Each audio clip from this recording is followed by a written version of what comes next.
What up, YouTube? It's your boy ATrueHero, and today we're back with another tournament run.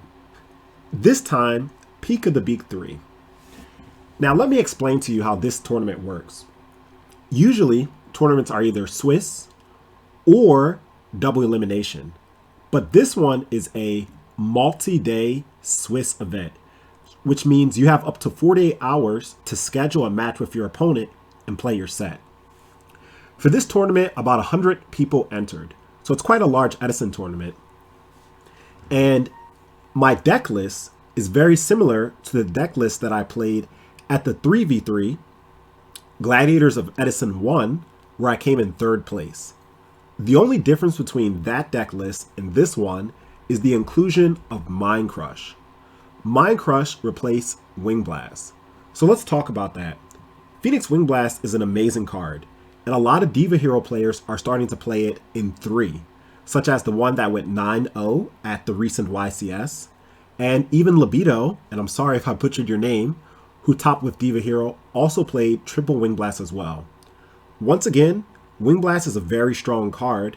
However, if you don't pull it with Molly, Plague, or Treeborn, then it's a -1.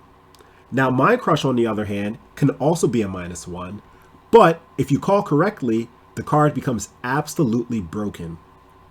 And with main deck cards such as Trap Dust Shoot and Deck Devastation Virus, there's a higher chance that your Mind Crush will successfully resolve. The cool thing about Mind Crush is, even if you call wrong, you can set it up so that, let's say Malicious is the only card in your hand, that your opponent discards the Malicious in your hand, or any other card that needs to be discarded to the graveyard.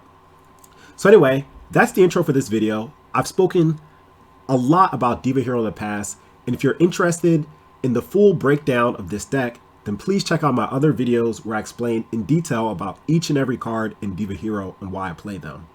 So I hope you enjoyed this tournament run, and as always guys, please don't forget to like, comment, and subscribe. Thank you for your support. Okay guys, so for round 1, I had to go up against an opponent called Sparky. For this tournament, I decided to go all paper, so it completes the cycle, right? At Deck Devastators, I went all rock. At Gladiators of Edison, I went all scissors. So at this tournament, I decided to go all paper. Hopefully my opponents aren't watching my YouTube channel and they don't catch on to what I use for the RPS. But anyway, so I picked paper, and thankfully I'm able to win the RPS and go first. So I open up my 6 cards. Not bad, right? Because I have access to a first turn Caius play if my opponent sets a monster, and I can start into Future Fusion. Now, this hand is also good because it provides me longevity and my life points. I'm not going to be able to die since I have Gores in my hand, so it's really difficult for my opponent to OTK me, which gives me time for my Gold Sark to resolve and my Future Fusion resolve, right? Because in total, that's 4 turns. It's a lot of waiting. So anyway, I Sark for Future Fusion and I just pass, right? I don't want to set Bottomless because if he attacks me directly, I want to set up for the Gores Caius play. So on my turn, I draw, and I draw into Mind Control, which isn't bad because usually in this format, opponents like to set cards such as Raikou or Hamster. I don't personally play any Raikous in my deck, but if I Mind Control and I take a Raikou, it's really good. But anyway, here, the best play is just a straightforward Caius play. So I go Special Prodigy, ask him if it's okay, sack for Caius, target the monster, hit a hamster, swing direct for 24. And now, at this point, I'm not too worried about Gores dropping, and I'd rather protect the Caius. So what I do is I set the Bottomless and I end my turn. His go, he draws, he sets a monster, and he passes. And I pull into Diva on my turn, which is absolutely perfect. Because Diva with Future Fusion, and I have yet to pull the Malicious, means I can make a level 8. So actually, at this point, I'm thinking that my opponent has a set Raikou, because he set Hamster turn 1. So I assume that turn 2, his set card is a Raikou. I'm not too worried about the back row because they didn't do anything before. I was able to summon Caius successfully. So my read is, it's not torrential.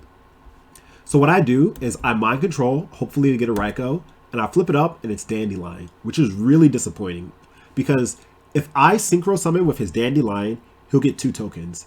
And yes, I can make Red Dragon Archfiend, but the problem is, let's say that back row is Mirror Force and he was waiting to conserve it. If I make Red Dragon, then I can easily be outed by a Mirror Force, right? Because one Diva would go into making Red Dragon off of the Future Fusion by sending a Malicious, and the other Diva would go into making the Catastor, right? Which is how he would have got the tokens in the first place. So anyway, at this point, I'm thinking, okay, well, if the back row's not real, then I have game. But even if I cannot get his life points down to 0, I should at least get him out of brain control range. So instead of synchroing with the Dandelion, I decide to synchro with my Caius and with my Malicious. So I summon Diva to get Diva, and then I can see that once again he clearly doesn't have Torrential. But then I make Stardust to guard for Mirror Force, and now here I make Colossal. So if he takes both of these attacks, it actually drops him below brain control range, which is perfect. Unfortunately for me, his back row was a compulsory. And thankfully for me, though, he didn't have Gores. So he takes 29 here, and he gets his Dandelion back, and he sacks for Caius, which is a little bit unfortunate. But at least I'm able to play the bottomless so he doesn't keep a monster on board. I draw for turn, summon Sangan, attack his token. The reason why I don't want to set Sangan is because I want to get rid of as many tokens as possible, and I don't mind if he kills this Sangan. If this Sangan gets destroyed, then I can search out a power card, right? Because if you notice, actually, I haven't used Spine Gilman yet. So I can search out a Diva and get access to Spine Gilman, like a Catastor or a Magical Android, as well as searching other cards like a Prodigy, depending on the situation, right? Because Prodigy with Econ is a combo as well.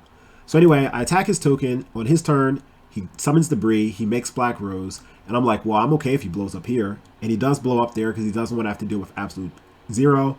I search for Diva, and I get Torrential off the top. And at this point, I'm thinking, well, if he doesn't set any back rows, which he didn't, it's game.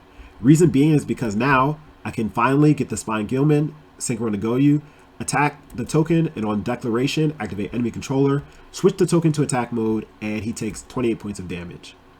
So that was game 1. Now, game 2, I open up really well. I mean, opening up Dust Shoot is always nice.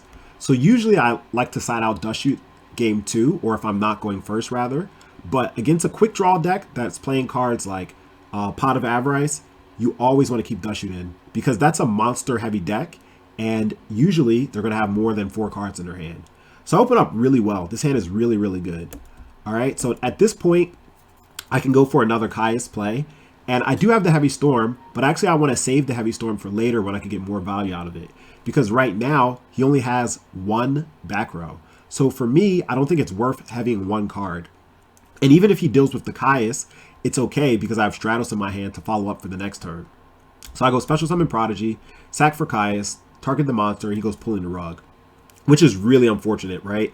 At that time in the tournament setting, when my Caius got Pulling the Rug, I was thinking like, oh man, I should have heavied the 1 card. But anyway, going forward with this duel, so I decide to set Dust Shoot and end my turn. So he draws into 4 cards, and I wait. And the reason why I wait here, sorry, he draws into 5 cards, but I wait. And the reason why I wait here is because I know that his set monster is more than likely a Raikou. So I can bait the Raikou to hit the Dust Shoot and then chain the Dust Shoot. So essentially like the Raikou becomes useless and I get an extra value off of my Dust Shoot. And that's exactly how it resolves, right? So I get extra value off of my Dust Shoot. His Raikou targets and hits it. So chain resolves backwards. I Dust Shoot, get rid of his card. He forgets to mill, but I remind him that he needs to mill 3. And he mills 2 Dandy tokens, which is really good for him. And he sets a back row. Now at this point, I'm in the same situation where it's like I can heavy, but I still want to save my heavy for when I'm making like a big push. Like when I'm going for game and I'm making a play that I absolutely need to go through. Like if he stops this Stratos, like it's definitely unfortunate, but like I'm not too worried about dealing with just a Raikou. So this is why I don't heavy here, okay? So anyway, I summon Stratos rather, search out Prodigy, and run over the Raikou. And he compulses, which is fine. I figured that was a compulse because I Dust Shooted him and run over the token instead. And now I start for Future Fusion. So his turn, he draws, he sets a monster, sets a back row. So we know that that back row is, the monster rather, is Raikou because he just compulsed it to his hand. I pull into Allure, which is really, really good because now I can allure this Prodigy away. And I pull into 2 absolutely amazing cards. which are Diva and Miracle Fusion. So here I'm thinking about what to do, but the problem is, even though these two cards are really good, I can't really do anything with them now. Because if I summon Diva, then I can get like another Diva and like make a level 6 into an 8, but like that's not that good.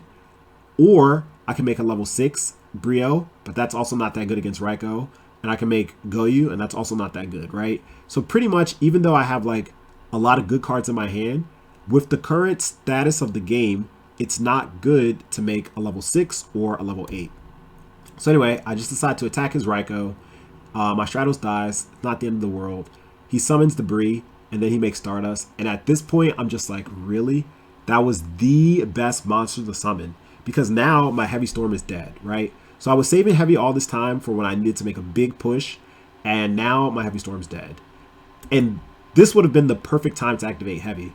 Because now I'm at a point where it's like, I need these plays to go through, right? If anything happens at this stage, then I'm going to lose the duel. So this for sure is when I would have Heavy Storm. But because you have Stardust on the field, it's like a 50-50 whether I should activate Heavy or not. Because on one hand, he contributes Stardust to negate. On the other hand, he might not. So I just decide to try to get rid of Stardust by other means, by first making my own Stardust. And then when I make my own Stardust, activate Heavy Storm. So that way, he'll tribute his Stardust to negate my Heavy. Then I'll tribute my Stardust to negate his Stardust. And then everything will work out for me. So my read was his back row is Torrential. Because don't forget, when I dust shooted him, I saw that he had Torrential in his hand. So I'm thinking his back row is Torrential. So here, I Rota for Greffer to thin out the deck, because that's my last Rota target. Future Fusion, summon Diva. He asks me if I activate the effect. And he flips up Pulling the Rug. And when I saw that, like, my heart dropped. I didn't know what to think. Because I'm just like, I cannot believe he had another Pulling the Rug. I was so sure that his back row was Torrential, but it was Pulling the Rug. And it's like, getting Spine Gilman here wasn't even necessary. The main purpose why I activated Diva's effect was because I wanted to get rid of as many tokens as possible. But it's like, for the play that I just mentioned earlier, which is Summon Stardust, Heavy, Tribute, like, I didn't need to activate Diva's effect. So I could have just normal summoned Diva, you know? And that's the second Pulling the Rug that he resolved against me this game. So really unfortunate that my Diva got Pulling the Rug. And now it puts me in an awkward spot because I can't make any synchros. So I have to send Spine Gilman back to the deck. Diva gets destroyed. And now I can Miracle Fusion to make 0. And like, I couldn't just put 0 in attack mode and pass. But the problem is, if he beats over this 0, then he contributes Stardust to negate to prevent 0 from destroying his monsters, right? And of course, I didn't know that he had Gores, but seeing this now, if I just ended my turn with this field, on his turn, he could go draw, sacrifice both tokens for Gores run over Absolute 0, and then activate his Stardust, tribute negate, and then I'm in a tight spot, right? So anyway, I summon 0, I crash out, I clear his board. He pulls a Debris again. Like, he always gets Debris when he needs it. And now here, I draw and I think. So if I summon this Vanities, I'm in a good situation, right? Because I know that his deck has a lot of cards to special summon. And I can definitely freely summon this Vanities if this Future Fusion gets destroyed. Or if I get one more turn and Absolute 0 comes out. Because then when Absolute 0 comes out, I can go sack for Vanities, or I can even go like Heavy Storm. So Heavy Storm would clear all his back rows, and then when 0's destroyed, it would destroy all his monsters. So it's like, what I needed to happen was Absolute 0 to resolve from this Future Fusion. But unfortunately, he had Raikou. And then I'm thinking, okay, well, it's not the end of the world. As long as he doesn't kill me, I'll be fine. Because I have Treeborn in the grave. So on my turn, draw, standby phase, bring back Treeborn, main phase, Heavy, sack Treeborn, Vanities. And then he can't win. But, unfortunately for me, he never set to Torrential the whole game. So he summons the Debris, he makes Red Dragon, attacks for 3,000, flips up Call, brings back Stardust, and that's the game. Really, really, really well played by Sparky. Okay, last game, game 3. So I open up Future Fusion, which is always nice. However, this is something that I've mentioned before. Future Fusion and Dragons is never bad. They're sending 5 dragons, and you are going to regret that you're playing against that deck. Future Fusion and Absolute Zero is only extremely broken if the Absolute Zero player did not pull their Malicious and or Treeborn. And unfortunately for me, I pulled my Malicious. If Malicious was in the deck and I went Future Fusion with this hand, then there would be 0 way he could win. I mean, not actually 0, but like the odds of him winning would be very low. Because I'd be able to make a first turn Stardust behind a Solemn set and Torrential if I wanted to as well. Stardust with a 0 coming out, back behind Torrential Solemn, like good luck. Treeborn in the grave, if you clear the field, I have Kais in my hand, like good luck. But anyway, no sense in dwelling on the past, right? So I Future Fusion, I send Treeborn, and I send Evil Hero, Infernal Prodigy, and with that, I just pass. There's no reason to set any other additional back rows because if he has Heavy Storm, he needs to Heavy Justice Future Fusion because Future Fusion is such a problem, it's going to bring back Absolute Zero. So I don't even bother setting anything else. His turn, he summons Card Trooper, mills 3, I take 19, I draw for turn, and that was an amazing draw. It was perfect to draw Prodigy right there because now I can go on the offensive and drop a Caius. So that's what I do, Special Prodigy, sack Caius. Thankfully, this time he doesn't have the rug. Attack direct for 24. He does have Torrential, which is understandable why he didn't Torrential this Caius. Because he knows that Future Fusion's coming and Absolute Zero will be here next turn. And if you look at his grave, he doesn't have any targets to bring back with debris. Any relevant targets, right? Like, of course, he could bring back Deep Sea Diva, but you cannot bake Black Rose with 2 tuners. So anyway, he takes 24, brings him down to 56, and at this point, I set the whole world. And I'm feeling so good because he milled Heavy Storm. And this is exactly why I don't play Card Trooper anymore. In my earlier builds of Diva Hero, I played Card Trooper because Card Trooper is an amazing card. It thins out your deck. You can draw cards. You can mill heroes and waters. But when Card Trooper mills certain cards like Heavy Storm or even Future Fusion or Dark Arm, like these cards that are at 1, then now your opponent begins to play a different type of way. I would not have set all of these back rows if I did not see this Heavy Storm in the grave, right? And when your opponent mills a Gores off a Card Trooper, they're not afraid to be conservative. When your opponent mills a Mirror Force off Card Trooper, they're going to attack relentlessly. When your opponent mills a Torrential off Card Trooper, they're not going to be afraid to summon monsters. So because of this, Card Trooper, I don't think has a good place in Absolute Zero decks. I think Card Trooper shines in decks that play majority monsters.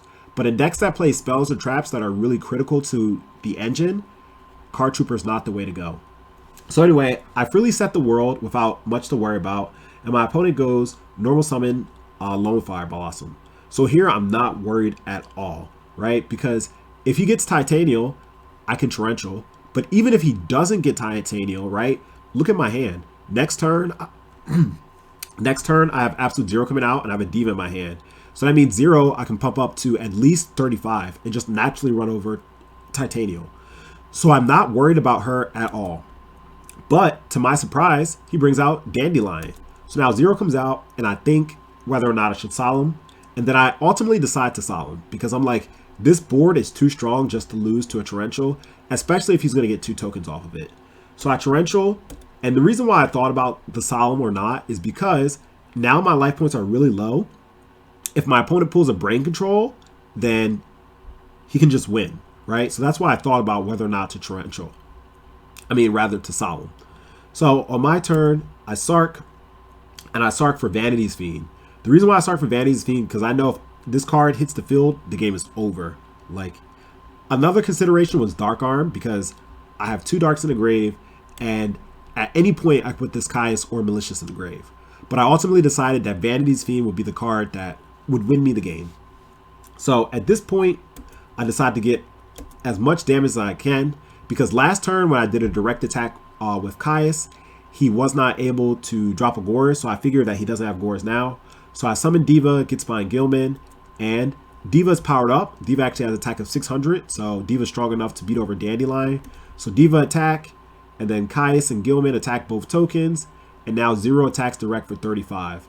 And that is a lot of damage. So that drops his life points all the way down to 21. And then I make Stardust so I can guard against the Black Rose. He makes Ancient Fairy and he gets 2 tokens, and that's the game. So all I do on my turn is sacrifice the 0 for a set Malicious. His field gets cleared and attack direct for Stardust for game. He presses the target button. I guess he wanted to see what I sacked for, but the card was obviously Malicious, right? Because if the Malicious was not in my hand, then I would have sent it with Future Fusion at the beginning of this game. But yeah, that was round 1, and GG's to Sparky, and hopefully round 2 goes well as well. I'm recording this video as I do the sets. However, I'm not going to release this video until all of the tournament is done or until I lose, just because I don't want my opponents to know what I'm playing card for card. Anyway, guys, that's round 1, and on to round 2. Okay, so round 2, I'm up against Mika, or Mika. And as I said before, I'm going all paper this tournament. Thankfully, I was able to win the RPS. Now, upon close inspection of my opening hand, you can see I have a lot of different options. For one, I can make a first turn level 8 synchro. But the problem is, if I do that, I have no back row to protect it. Secondly, I can also just pass because I have Gores. So if my opponent summons a monster and attacks me directly, I have Gores to defend my life points. Lastly, another option I consider is passing in hopes that my opponent summons a strong monster, because then I can go into the Colossal Fighter Armory Arm OTK. So even though I have all of these different options at my disposal, ultimately I decide the best course of action is to make a level 8 synchro, and then if my opponent gets over it, I have Gores to back me up. So I go summon Diva to get Gilman, Future Fusion, send Mali and Treeborn, and make Stardust. Now, when my opponent draws and plays his first card, I am instantly worried. Why? Because when he sends Scrap Recycler, I know what's coming next. He's going to summon his Machina Fortress and get amazing pluses. When Machina Fortress runs into Stardust, not only will it destroy my Stardust, but Machina's effect will trigger, also destroying my Future Fusion. And that's exactly what he did. But to make matters worse, he also played a Machina Armored unit, which allowed him to special summon a monster out of the deck. So with that, he got Peacekeeper. Now, on my turn, I bring back Treeborn, and I can see that he hasn't set any back rows, which is perfect, because now I can go all out. So I wrote it for Greffer and go for a Dark Arm play. Now, after dropping Dark Arm, I actually have quite a bit to think about, because here I'm going to make Brionic. The reason why I'm going to make Brionic over Goyu is because with Brionic, 1, I can pitch an additional Dark in the grave for Dark Arm, and 2, I can return his Peacekeeper to his hand. That way he doesn't search out a Gear Frame or a Fortress. But there's 2 different ways that I can make Brionic. I can either make him with Greffer and Plague, or with Spine Gilman, Treeborn, and Plague. And the reason why I should consider both is because if I make it with Gilman, Treeborn, and Plague, then my Greffer stays on the field, which means if I pull another Dark Monster, which I will because I stacked the Gores that was in my hand, that provides fuel for Dark Arm Dragon. But if I synchro with Greffer and I leave the Gilman on the field, Gilman actually powers up Brionic. So Brionic will not be at 23, but rather 27. And if I put Treeborn in attack mode, it's a lot of damage, because Treeborn also gets a boost from Gilman as well. So it'd be 500 from Gilman on the Treeborn, 17 from Gilman, 27 from Brionic, 17 from Greffer, and 28 from Dark Arm. However, even though this is a lot of damage, it's still not game.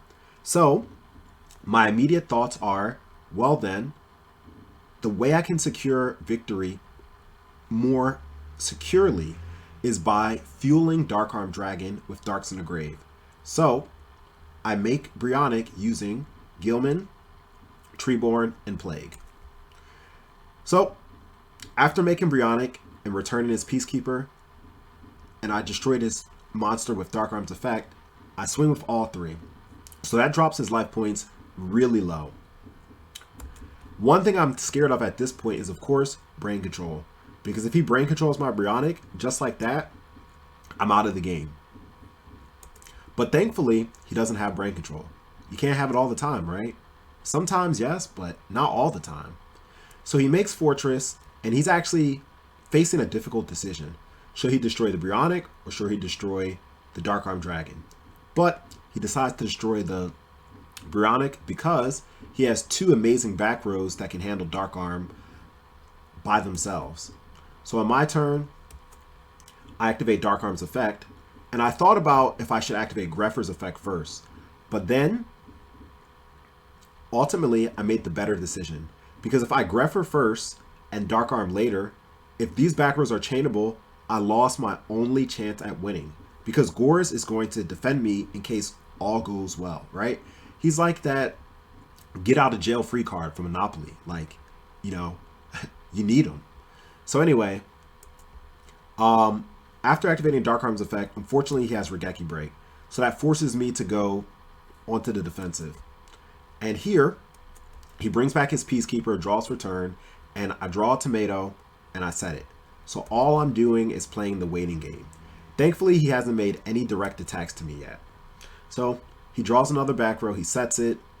I draw a back row, but I don't want to set it because I need to keep Gorz alive. So here, he attacks. I search out Diva. Diva is an amazing card against Machina machine decks. However, the problem is I already pulled into Spine Gilman, so I can't make Catastor. Usually Diva leads into Catastor, and Catastor is very hard for the Machina deck to out because they can't attack it with any of their monsters. They don't play dark monsters, so. But nevertheless, Diva's still a good Sangan target because she's a tuner. So I draw for turn, and I draw perhaps the best card that I could have drew, which is Mind Control, right? Short of a Heavy Storm. But anyway, I draw Mind Control. And the reason why Mind Control is so good here is because it allows me to make Catastor. So Diva gets Diva, and not only do I make Catastor, but I also prevent him from searching a gear frame or fortress with his Peacekeeper. So right now I'm feeling good, but then he bottomlesses me. So a little bit unfortunate, right? But still, I cannot set my own bottomless because I need to keep my Gorz live. So he attacks over my Diva, I draw for turn, and now I think, what one card in my deck can win me the game? And there's only one answer. Return. Because I've already used a lot of resources in my deck. I used Dark Arm, and look at my Banish pile. Double Malicious, Double Prodigy, Plague, Catastor. Return is my only win condition at this point. Even Miracle Fusion isn't that great because, look, I don't have any heroes. Actually, my deck only has one more hero left, which is Stratos. So, more so than a Stratos, I need a return in order to win this game. So, that's what I do. I Sark for return. Now, he finally pulls a gear frame, and he's able to put some offensive pressure in and make his first direct attack. However, my thinking now is my win condition is return. Life points don't matter. So I can take all of this damage and keep Gorz for when I absolutely need to drop him. So, though yes, I could have dropped Gorz on that first direct attack, I want my opponent to think that I don't have Gorz. That way my opponent can overextend, and then when I do drop Gorz, I'm in a better situation. So here, I draw a Caius, which is good. So, as I just said a moment ago, my win condition is return. Therefore, with Caius, I don't want to target the Machina Fortress. Because one, that will reveal that I have Gorz in my hand, right? Because there's no way I can summon Gorz. And I don't want to target the gear frame either, because the gear frame is not a threat. As long as I can clear his back rows and successfully resolve Return from a Different Dimension, I will win. So I go summon Caius, and I hit one of his back rows, but unfortunately, I hit the worst one, bottomless. So he's able to chain his bottomless and my Caius gets removed, but I'm not upset because once again, I have Gores. Now in his turn, he just previously made it a direct attack, so he's not thinking at all that I have Gores. So he sacrificed both of his monsters for Gores, and then he brings back his Machina Fortress. Now, I know that Mika is a good player, so when he attacked direct with 27 first, instantly that told me that he has Limiter. Because if he didn't have Limiter, he would have attacked with Machina Fortress first. But what he wants to do is attack me direct with 27, then attack direct for 5,000, and it would be game. He doesn't attack with Fortress first because if I drop a 5,000 token on him, he loses. So he attacks direct with Gores, which lets me know that he has Limiter. So at this point, I drop my Gores before he can even think about declaring an attack with his own Fortress. So I drop everything in defense mode because I'm just trying to stall. And on my turn, finally, I get return. So I know the back row that he just set is Limiter because I had a read that he had Limiter before. So what I'm going to do is summon Caius and hit the back row that I have no idea what it is, right? The unknown. And thankfully, it's Book of Moon. So my Caius gets booked down, and that works out for me because I don't have to worry about taking damage, right? Because if he summons a big, strong guy and he limiters, then I can take a lot of damage from 5,000 over 24, right? That's 26. So he books my Caius. I'm completely happy with that. And actually, I needed Caius to bait out the book because when I return, like, look at this. If he books my Plague, then essentially my return doesn't do anything. All these monsters will have to go back. So I target the back row, I hit book, an amazing hit, and at this point I want to open up some of my board space. So I switch Gores to attack and I crash into his Gores. And at this point I'm not worried about setting any back rows because if he has MST, right, because he hasn't played it all game, I don't want to set only return and then he hits the return. So I set both. And if he has Heavy Storm, then he wins, right? He wins. So he draws for turn, he draws another Machina Fortress, and he summons one. So now I can finally bottomless. On my turn, I draw space, which was an amazing draw. Unnecessary, right? Because as I said, I already had to read that he had Limiter. But drawing space there was perfect because now I have nothing to worry about. So I can just make Dark End, send, and attack for game because this return is more than lethal. So after a grueling game one, I'm able to clutch it out. So moving on to game two. Here, my opening hand is also pretty good. He dust shoots me, and I chain MST because I don't want his back row to be like Mind Crush or something like that. So I chain MST before dust shoot resolves and hits his bottomless. So of course, he chooses my Prodigy, but I Future Fusion and I send the Prodigy away, and as well as a Diva. So because he knows my whole hand, nothing's a secret. There's no point in trying to play in a conservative manner. So I summon 0 and I set bottomless and my turn. Now, one thing that I could have considered doing, right? Because I didn't normal summon. I could have normal summoned this Treeborn in attack mode because that would have done an extra 600 points of damage.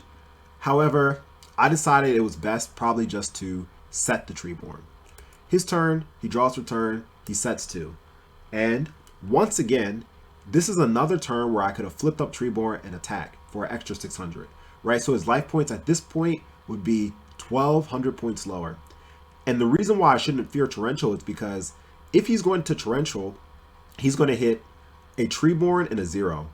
And more than likely, I would rather lose this Treeborn and 0 than lose a 0 on my next turn, right? If I don't draw an MST during the draw phase. So it's better to lose a 0 now than a 0 later. Than 2 zeros later, rather. And that's exactly what happens, right? I wound up losing 2 zeros later. So I summon Stratos, he breaks it, I end, and at this point, things are not looking good. My win condition is Dark Arm, but I don't have any darks in the grave.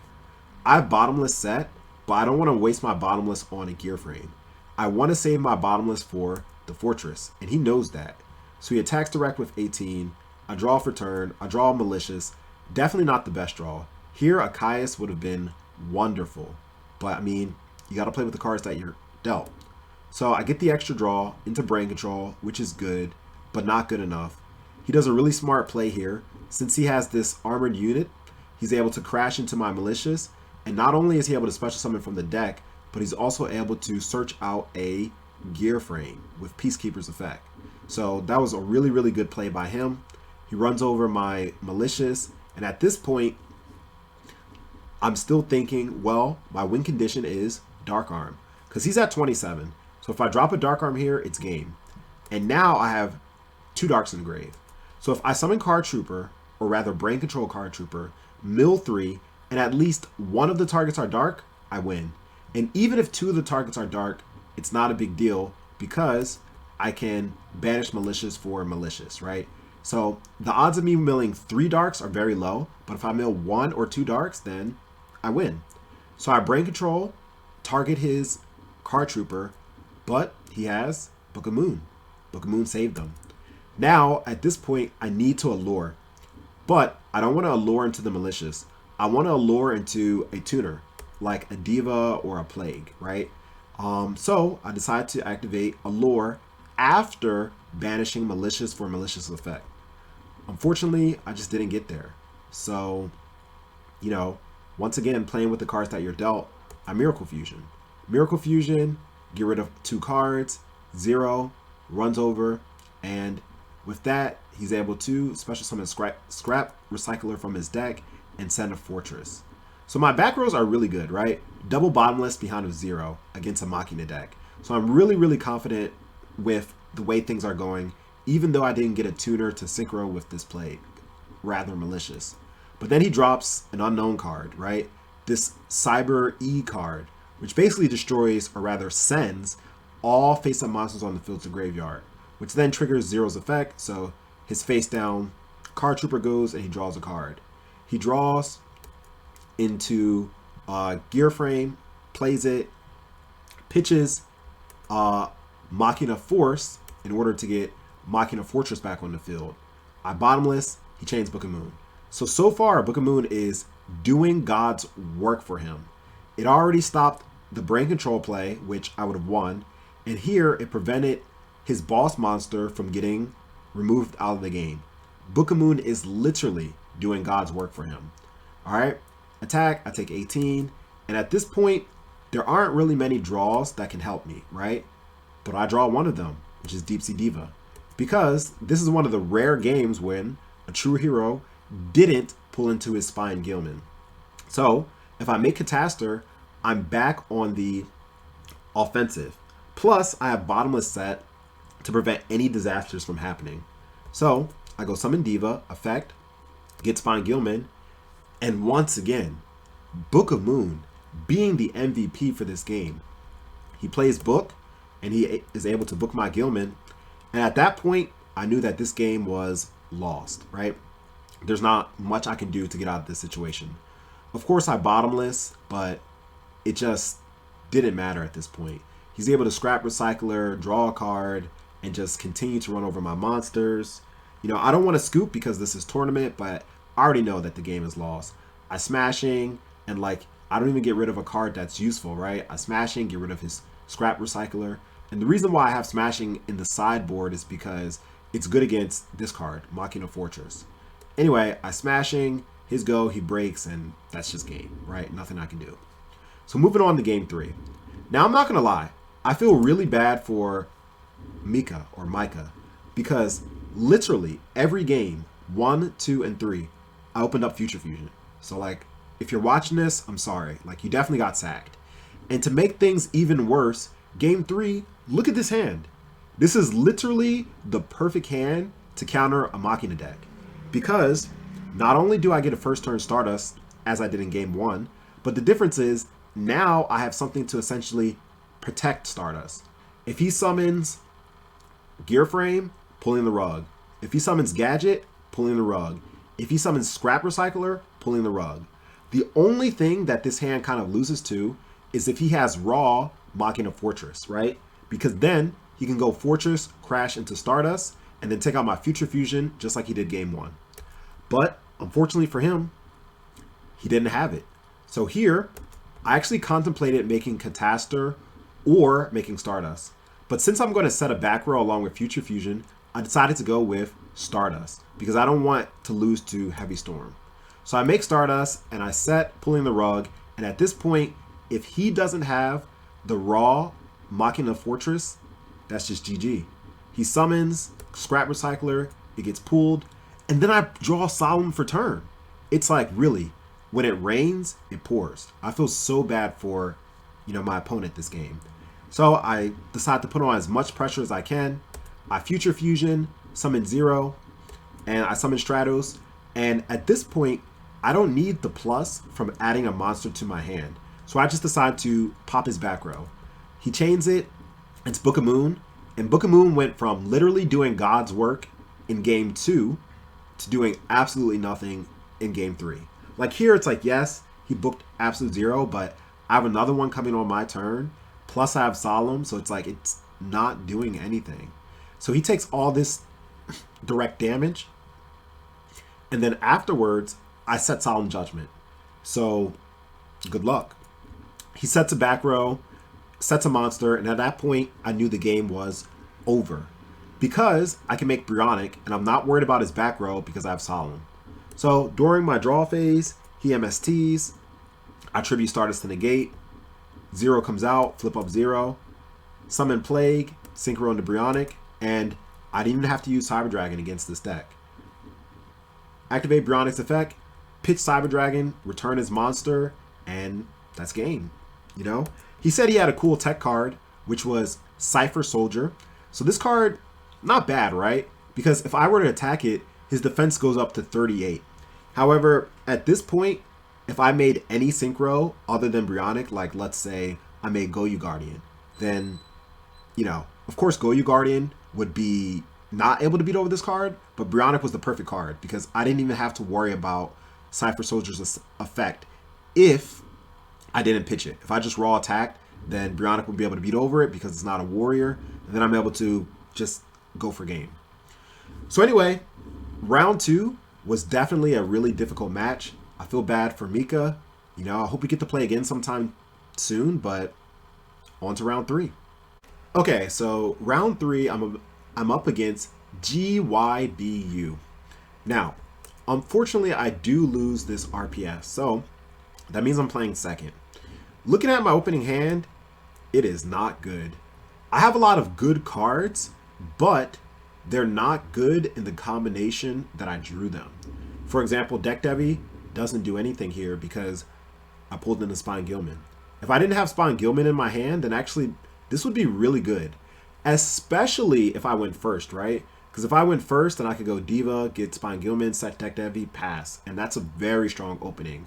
But 1, I went second. And 2, now Diva's essentially like dead because I can't get Spine Gilman. And Deck Devi's not doing anything. However, if I'm going up against a deck that has a lot of like weak monsters, then I can potentially resolve Deck Devi later in the duel, and that'll be enough for me to win the game. But my luck, I'm going up against one of the decks where Deck Devi is not strong against, and that's Black Wings. So my opponent goes first turn, summon Shura, set a back row, and there's not many plays that I have. I can't really deal with any trap that a Blackwing player would have, such as Icarus Attack or Royal Oppression. And even if he has Quilute, I can't deal with that either. So I decide to just go for Stratos Crash, and if he has Quilute, then he has Quilute. If he's got it, he's got it.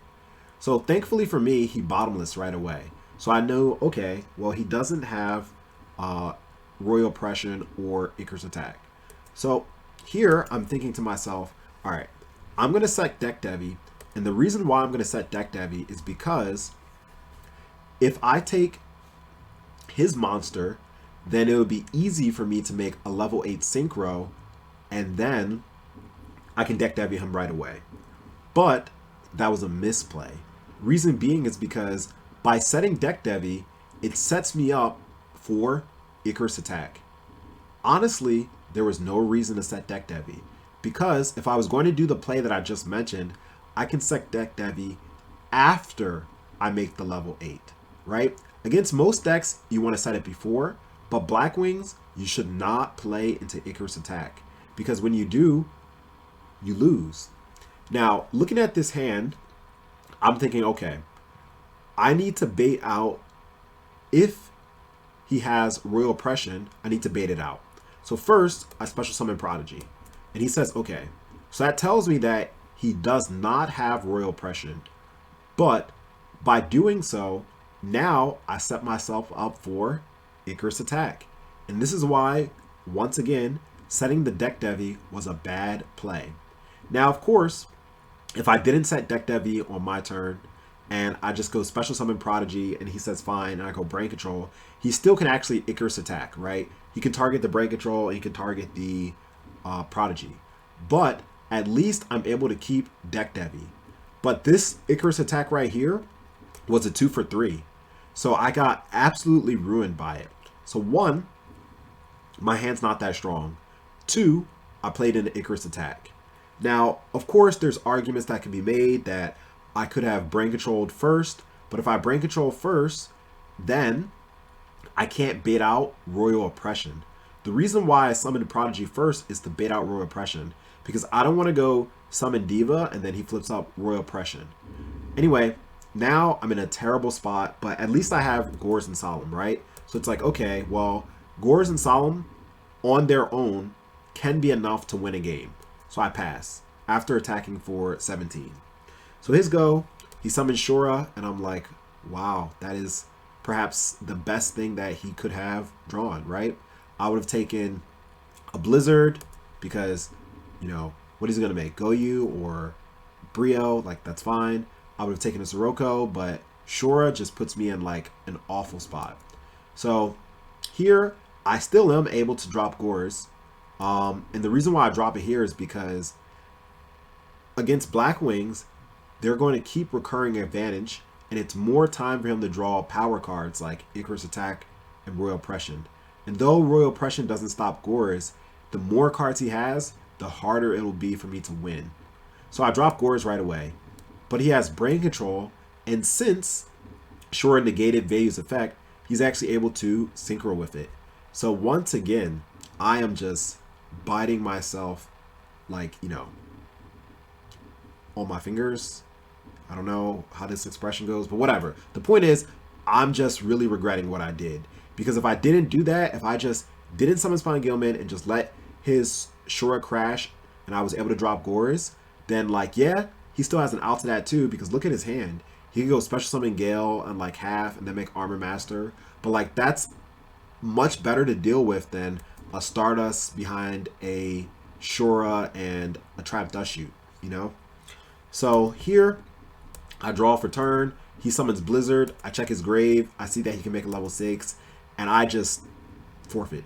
There's no point in trying to continue this game. Like, this game is over. You know, at this point, it's just like, you know, I'm watching GYBU play solitaire. So I just scoot. I saw what my next card is, and yeah, scoot.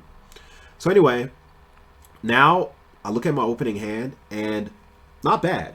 Not bad at all. Like, I got a lot of good cards, and against Black Wings, you have to Sark for Heavy Storm. Because what makes Black Wings so devastating are their traps. Once again, Icarus Attack, Royal Oppression, Solemn Judgment.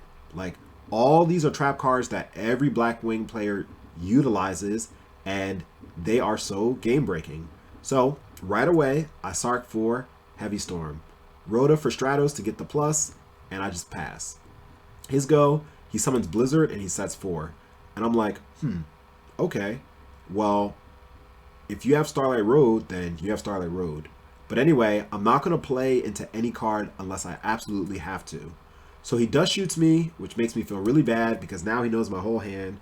But still, I'm not just going to walk into Icarus Attack. So I just go into battle phase, attempt to attack his Blizzard, and my Stratos gets deprisoned. So I'm a bit sad, but it's not the end of the world. Because slowly but surely, I'm getting rid of these back rows. He doesn't summon. He attacks direct for 13. I say it's fine. He knows I have Gorz because he Dust Shooted me. But, like, I don't want to drop Gorz unless I absolutely have to. So my turn, I draw heavy, and I heavy. He solemns, which is perfect for me because now that brings him down to 4,000. So I'm thinking like, what could his last back row be, right? So I'm like, if it's Royal Oppression, I gotta find out now. So I special summon Prodigy. He says fine. Okay, it's not Royal Oppression. I was like, well, the only other back row that really puts me in a bad situation would be Icarus Attack. So here, I purposely play into Icarus Attack by activating Brain Control. So he Brain Controls and that clears his field. And now, since he's only at 4,000, I'm able to OTK him. So I pitch Gore, Special Summon Grepher, Normal Summon Spine Gilman, activate Miracle Fusion, banish Gilman, banish Prodigy, and that's 25 and 17, which is over 4,000. So I'm able to clutch that game out. Now, on to the last game, Game 3. Now, Game 3, looking at my opening hand, it's not good. It's not good. And I have a lot of traps, which is very rare because my deck does not play that many traps. So I need to play around Icarus Attack. So Special Summon Prodigy, Prodigy attacks, it was Vayu, and now at this point, I go Summon Diva. Because what I want to make here is a Synchro. But he has Pulling the Rug, which I did not expect, right? I expected the back row to be Icarus Attack. So at this point, my play is clear. Set 4 and pass. He needs Heavy Storm to play the game. He doesn't have Heavy Storm, which is good for me. But he summons Fossil Dyna, and that card is a problem. So without a moment's hesitation, I flip up Torrential. So I'm like, okay, all I need is a Rhoda to get in the game. Like, please give me a Rhoda. I draw a Caius, dead. Caius isn't doing anything. 1, I don't have anything to tribute for him. And 2, he's just not helpful because at that point, my opponent didn't have any monsters on his side of the field. So he goes Summon Blizzard, and I'm like, oh, is this about to be the Blizzard beatdown show? He brings back Vayu, and that's exactly what it turned into. The Blizzard beatdown. I draw a Mind Control, dead. So right now I have just 2 dead cards. And if I was GYBU, I would have switched that Vayu to attack a while ago because he just beats me down for 13. And I say, okay. So I'm happy because like my hand is completely dead. And finally, I draw my first live card, which is Grepher.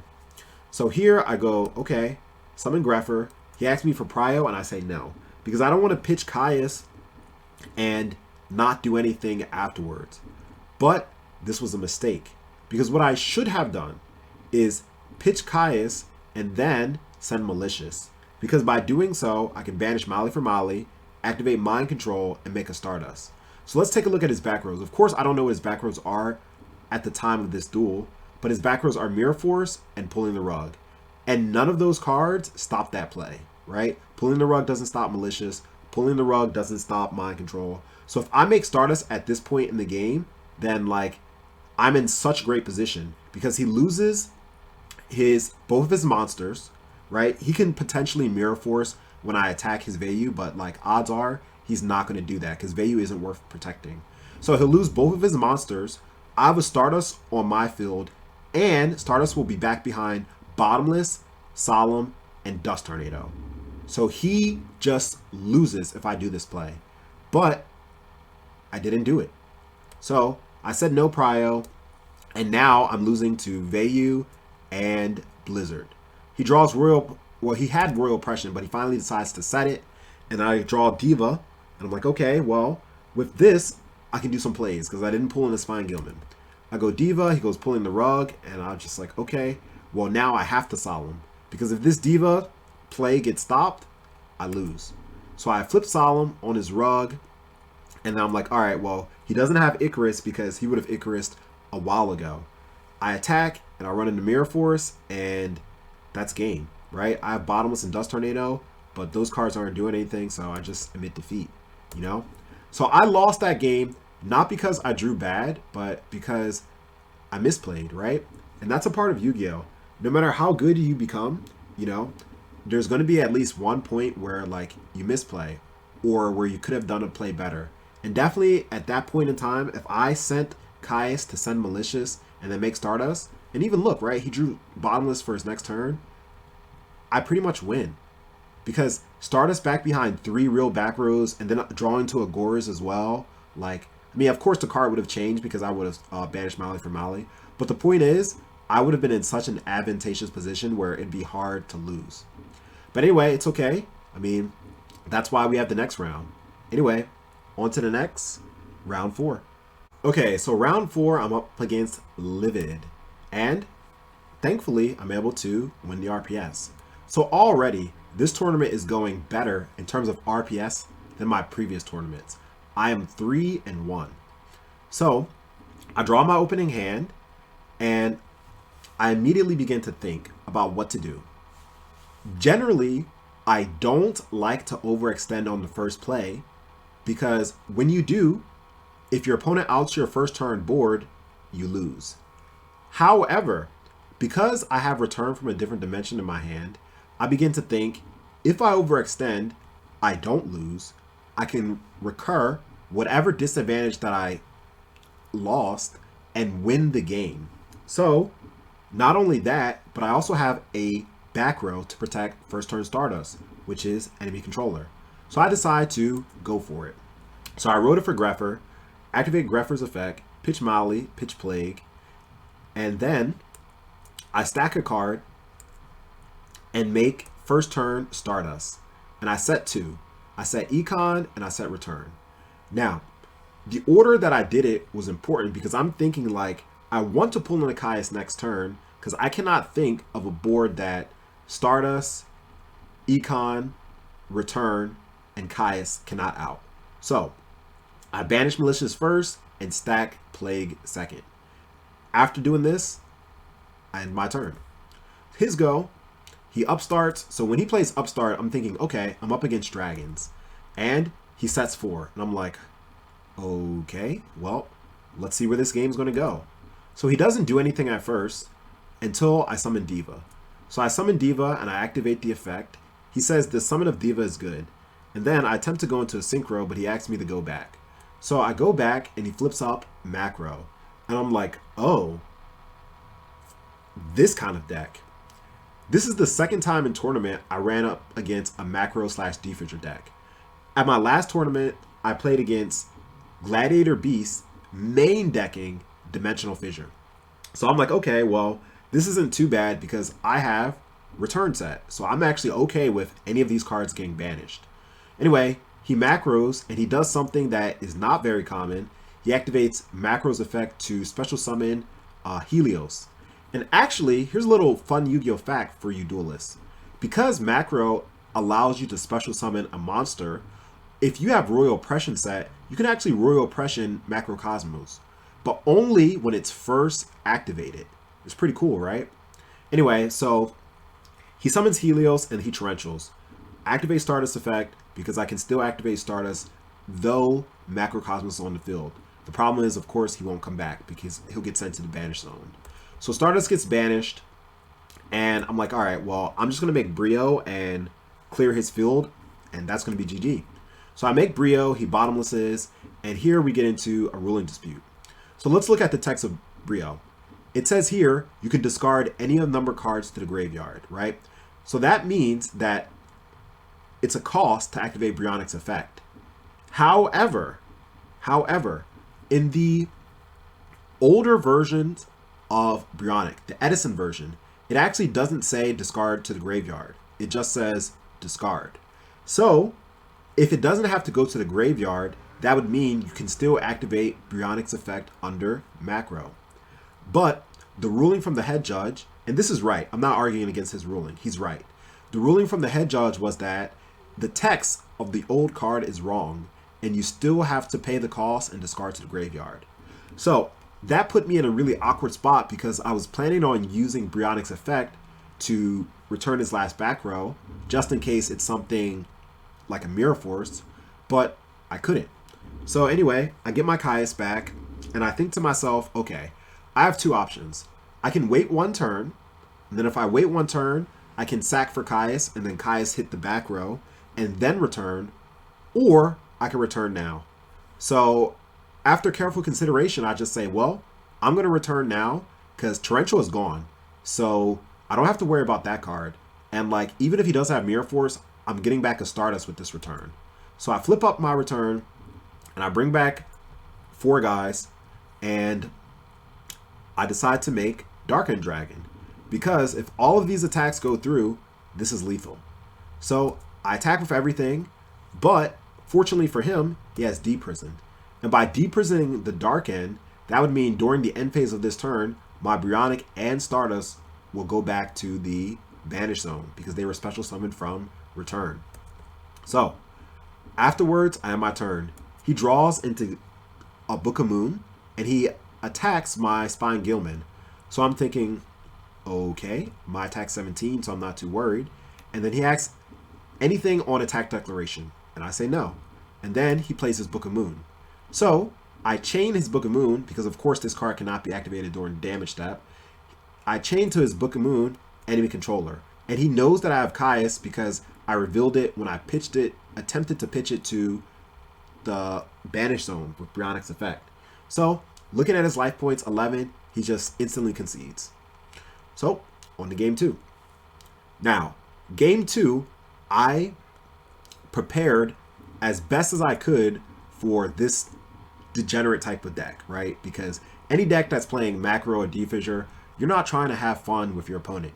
You just want your opponent to hate their Yu-Gi-Oh life and to get out of here. And he opens up, first turn, Dust Shoot. Look at my opening hand. This hand is not good. There's not much I could do with it. But if I'm able to successfully summon Caius, then I can potentially get in an advantageous position where it's like I have the strongest monster on the board, so I can draw more cards, and I can draw cards that eventually can allow me to win the game, right? But he Dust Shoots me. He Dust Shoots me, and he sends away the Treeborn. So with that, I don't really have many plays, right? So I think about what to do, and I'm like, okay, I need to summon my Caius. This is how I can win this game. I can summon my Caius and potentially hit his face down back row that might be a Solemn Judgment or a Starlight Road. And if I do that, I can play Heavy Storm and I can win. So I summon Grepher, he says it's fine, and I don't attack. Because if he has anything to stop an attack like Deep Prison or Mirror Force, then I lose advantage and I won't be able to go for the Caius Heavy Storm play. So I Sark for Future Fusion, I set Econ, and I end. And at this point I'm thinking, okay, odds are he's not going to have a monster to summon that's stronger than 17, right? Because I saw cards like Descendant and Helios, etc., right? So if he doesn't summon a monster stronger than 17, if he attempts to attack, then I'll activate Econ, and next turn I'll sack for Caius. Or if he summons a tuner, I'll let him synchro into whatever he wants, and then I'll Econ the synchro, right? Because he'll either make an android or a Catastor. But my worst nightmare came true, and he had a Caius, right? So he summons Caius, he targets Grepher, and I think, okay, do I want to take 34? And I'm like, no, because look how weak my hand is. I need to take as less damage as I possibly can. So I tribute Grepher, and I take his Caius, and I return it back. And I draw MST for turn. And I'm like, wow, that is really convenient. So I'm like, all right, I still don't know if he has Solemn or Starlight Road set. But if he continues to set back rows, that means 100% for sure he has one of those two cards set. Because if you go back and look at game 1, he actually set 4 back rows without setting any protection. No Starlight Road, no Solemn Judgment. He just set 4, game 1. And he said, I better have Heavy Storm. And I didn't, but I was still able to clutch it out. Anyway, so when he sets a back row after attacking me direct with 24, I'm like, all right, well, he has to have Starlight Road or Solemn Judgment. And it's one of these 3. Because it doesn't make sense for it to be the one that he just set most recently, because he would have played more conservatively. Especially because he's down a game, right? If you're down a game, you're going to play as safe as possible, because if your opponent has those blowout cards, you'll lose the set. So I'm like, all right, well, I'm going to just let the die decide. And whatever the die picks is what the die picks. So I roll the die after adding Future Fusion to my hand. And to me, when I roll a die, my choices are like this. 1, 2, 3, 4, 5, 6. So I rolled the die, and it landed on a 1. So I'm like, okay. And I hit the Starlight Road. And I know, as soon as I hit this Starlight Road, he must have been furious. Because he already Dust Shooted me, right? So I opened up really bad, and he Dust Shooted me. So he already knows my whole hand, basically, right? He knows that I have Caius, he knows I have Heavy Storm, and he knows I have Future Fusion. All these 3 cards he knows that I have. So he knows, like, at this point, I'm dropping Heavy Storm. And that's exactly what I do. Heavy him for 3. Goodbye Pulling the Rug. Goodbye Deep Prison. Goodbye Bottomless. And, like, at this point, he only has 2 cards left. So I'm able to just capitalize. Future Fusion, send Molly and Plague. Not Plague, but Molly and Treeborn. Banish Molly for Molly. Sack for Caius. Bam, 34, direct. And he's just pretty much top decking, right? Of course, I didn't know what he drew, but like now looking at the replay, he has double Diva. And unluckily for him, he already pulled into his Spine Gilman. So it's like these Divas aren't doing anything. He's forced to just set a Spine Gilman. I draw for turn, and I draw a Caius off the top. It's just like, wow. I draw for turn, and I draw a Caius off the top, and it's just like, wow. That was completely unnecessary. And I could have summoned Stratos, but the reason why I went for Caius is because I have no idea what he set, right? So I Caius, I hit his back row, his monster, attack direct for 24, and then he draws into another tuner, which is pretty much dead. He goes summon Gale, half, run over, and now it's been 2 turns, so I'm able to summon Zero, summon Stratos, and he's just like, unbelievable, LOL. And, you know, after the set, so, you know, I just asked him like, hey man, please don't forget to report the loss, right? Because he left so suddenly, right? He didn't admit defeat, he just quit. And I was just reminding him. And then he just said, go fuck yourself. I'm like, whoa, bro. Like, yeah, like I get it. Like definitely, you know, you got sacked, but it's Yu-Gi-Oh! Anyway, guys, that's it for round 4. So on to round 5. Okay, so round 5. I'm up against Kage Pi 10. I wonder if he's a Naruto fan. Anyway, paper as usual, and unfortunately, I do lose the RPS. And it's sad because look at this opening hand. If I went first, summon Diva into Catastor, set deck Devi, Sark for a Future Fusion or a Dark Arm or even a Heavy Storm, and the game's pretty much over. But like when you don't go first with a hand like this, everything can just go wrong. So anyway, I lose the die roll, the RPS, and the first card my opponent plays is Black Rowan. Mind you, the only set that I've lost so far in this tournament is against Blackwings. So I'm not happy that I'm playing against Blackwings. And I think to myself, okay, well, maybe it'll be something like Rowan Bora or like Rowan Gale, like a weak Rowan. And no, it's Rowan Shora, first turn. He searches Kalut, so I'm already like, okay, well, we're in for a difficult game. But thankfully, he doesn't set any back rows, so that makes things a little easier. Now, if he had set even one more back row, I would have sarked for Heavy Storm, right? Because Black Rowan's a problem, and that alone merits a Heavy Storm. But Black Rowan combined with a back row, like definitely sarking for Heavy. But I see this hand, I'm like, okay, if he doesn't have any back rows and he has a relatively all monster hand, the best card in this situation would be Dark Arm Dragon. So I sark for Dark Arm and I go Diva into Catastor. And the reason why I do this is to make my deck debut live. And I just have to kind of hope and pray that he doesn't summon again and he just goes into battle phase and attacks. And then of course I'll deck Devi and take 18 direct, which isn't too bad at all. But he just gets greedy and he summons. And with his Bora summon, he's able to search out a Gale. So at this point I'm thinking, okay, should I deck Devi now? And I was like, okay, let's just wait to see what he does. So he activates Gale's effect, and now I'm forced to chain deck Devi to Gale's effect. Because if I don't do it now, Catastor will be too weak to activate and resolve deck Devi. So I chain deck Devi. I hit quite a few cards, right? 2 for 3. But he's able to get back his Kalut with Dark Eruption. And he hits me for big damage, right? 35. So I draw for turn. I draw a Caius. It's not really helpful here. But at least the fact that I have Econ with a Sangan set means 1, I'll for sure set up my graveyard for 3 darks. And 2, I won't die next turn. And he started off with an all monster hand, which means that when Dark Arm drops, he will be in such a bad position. And I'm also going to set return too, because Dark Arm is going to banish a lot of the darks that are in my graveyard. So when I do this, I'll be able to pretty much OTK him from dropping this Dark Arm. So I set Econ, I set return, and then on his turn, he draws Royal Oppression. Now, mind you, this is the second turn for Deck Devi, right? Turn 1, I hit 3 of his cards. And turn 2, I see that he's drawing Royal Oppression. I've said time and time again, if anybody wants to beat Diva Hero, the best way is Royal Oppression.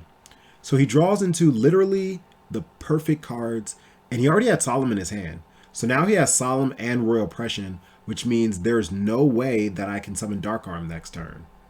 So he shows me Oppression, he goes into battle phase, attacks, and I think for a second whether I should let it go through or not, and ultimately I decide yes, because he's not going to OTK me with what he has on board now. Plus, I need the Sangan search to search out a Prodigy in hopes that I pull a Miracle card next turn to out the Oppression and Solemn.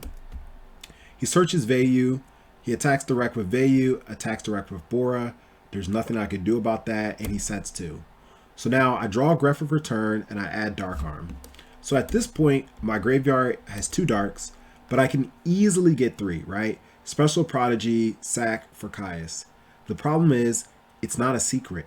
I know he has Royal Oppression, so there's literally nothing that I can do, right? Dark Arm, dead. Prodigy, dead. Caius, dead, because I can't summon Prodigy. Return, dead. Guys, Royal Oppression is such a strong card against this deck.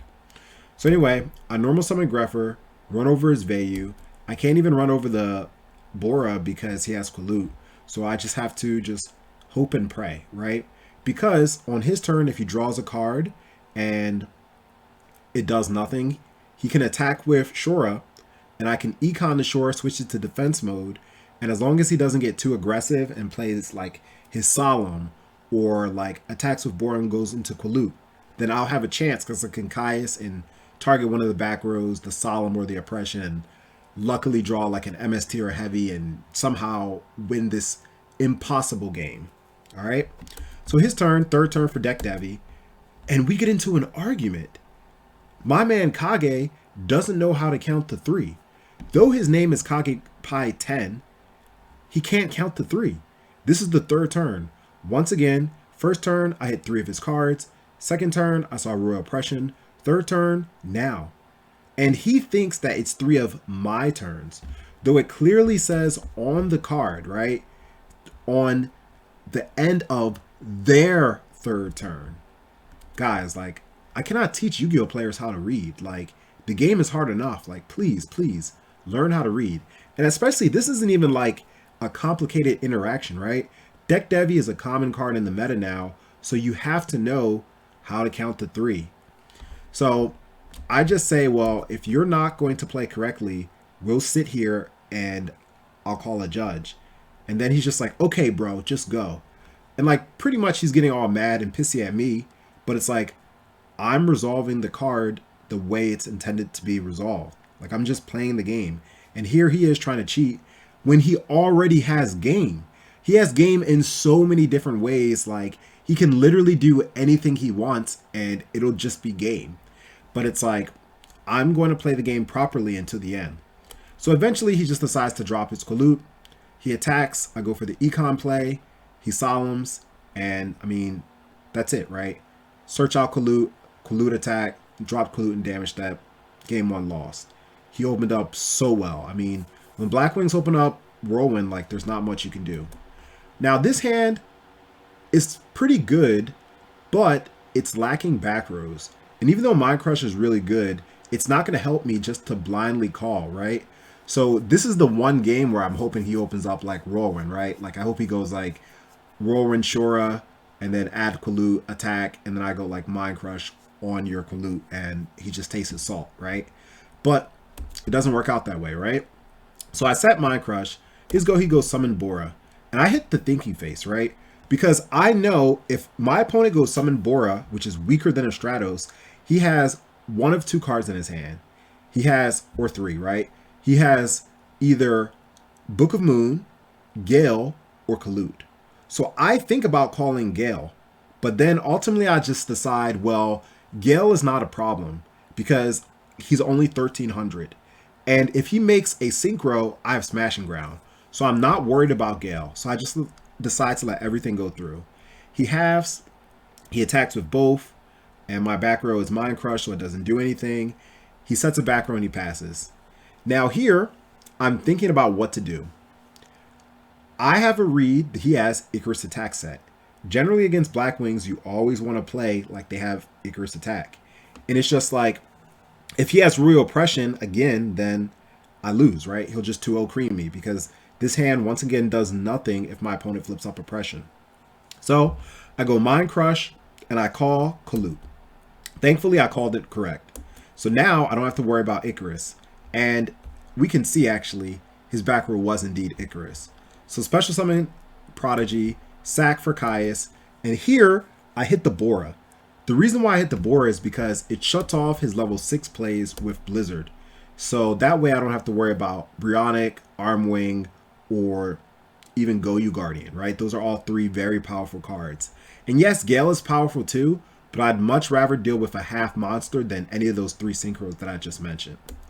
So Caius is able to banish the Bora, run over the Gale because he has Icarus, so it doesn't do anything in this situation. He draws for turn, and now I'm like, okay, well, you didn't have anything before, so you're not going to have anything now. Because if he had Torrential or Bottomless, he would have played it on the Caius. So I go Summon Diva, and I make Stardust.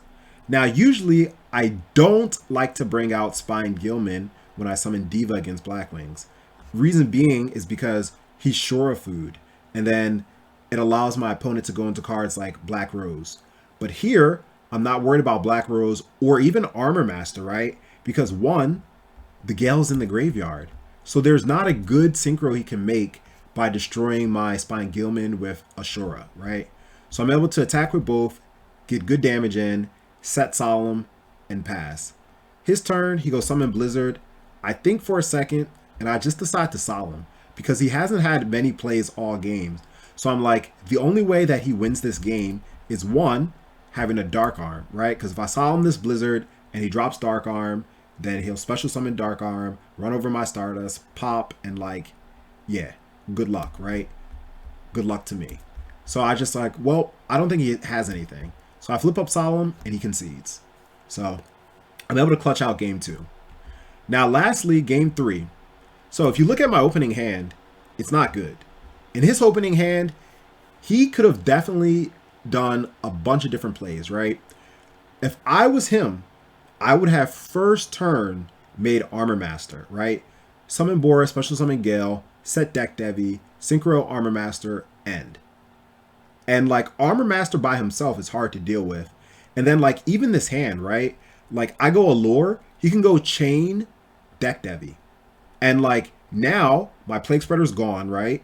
Because it got hit by Deck Devi. And thankfully, and then even this card's gone too, right? Even my Prodigy's gone and my Spine Gilman's gone. And I'm forced to banish this Caius with Allure. So if he goes first turn Armor Master, then like I'm left with only 3 cards. Mind Control, Miracle Fusion, Dust Tornado. And now mind you, I can go first turn Absolute Zero, but he can still out Absolute Zero with a plethora of cards in his deck because he's only gone through 1 turn, right? Of course, at that point in time, he doesn't have any out to Absolute Zero, but he has so many different cards that he can use, draw into, that can out it. So anyway, I Allure the Plague Spreader because Caius is really good against Black Wings, right? And I have an easy way to resolve and summon him. His turn, he goes draw for turn, and he finally decides to make a play, right? I don't know why he didn't activate his Nobleman of Extermination. Maybe he wasn't really too worried about my back row. It was just a Dust Tornado, which isn't really doing anything right now, but I'm sure he had his reasoning. He attacked for 17, and then end phase, I dust it, and I go for the Caius play here. Once again, cut him off of level 6s. and I'm able to swing and attack direct for 24. So he takes 34 damage total. Now finally he decides to go for a Gale play. And with this, he's in a really strong situation because not only is he able to make a level 7, but then he's going to get a Vayu that's negated that can also allow him to make a level 8. So he makes, after he's done attacking with all of his monsters, in his main phase 2, he makes a level 7 Armor Master and he makes a level 8 Thought Ruler. So I thought it was really strange that he made Thought Ruler. At this point in time, I don't have a read for Deck Devi. My read is actually that he's afraid of Brain Control, because if I Brain Control him and I like play almost any monster, he loses. So I'm like, okay, that's why he made Thought Ruler, right? And then I draw for turn, and my draw is Diva, which was a good draw, but as usual, Spine Gilman is in my hand, okay? So after careful consideration, I decide the best play to do is to make Absolute Zero, but make sure he has an attack of 3,000. So I summon Diva for Diva, banish the Diva in attack mode, banish the hero, now Zero's at 3,000, and I attack. So here he's thinking about whether or not he wants to take 3,000 direct because he has Deck Devi, and ultimately he just decides to take 300 instead. His turn, he makes Silver Wind, runs over my Diva, and on my turn, I go Mind Control. The reason I go Mind Control is because if I get a direct attack in with Gilman and Zero, it's game. Because it'll be 3,017, right? Which is 47. However, he chains Deck Devi. And I'm like, okay, that's fine. So he Deck Devis, clears my hand of Spine Gilman, but I'm just able to Rota for Stratos, attack, and it's a perfect game. So, of course, my opponent, because of game 1, he just quit. And that was round 5. Anyway, GG's to Kage once again, and on to the next one, round 6. Okay, so round 6, I'm up against Spyro. And for those of you who don't know, Spyro is the only person who beat me in the 3v3, where I went 7-1. So this was kind of like a really important match because I want the run back. Anyway, I pick paper and I do win the RPS, which is really good. And I take a look at my opening hand and it is simply perfect. I have all the best trap cards in the game paired up with a Sangan to search out a Diva. So he's already in a spot where it's just like he can't win. So anyway, I set all 4. I pass and I flip up Dust Shoot. I look at his hand and his hand is completely dead, right? After sending away this Treeborn. Dust Shoot the Treeborn. And now Spyro makes a really weird play. He goes summon Unifrog, set 2, and attacks my face down monster. Now I understand the logic of why he did that.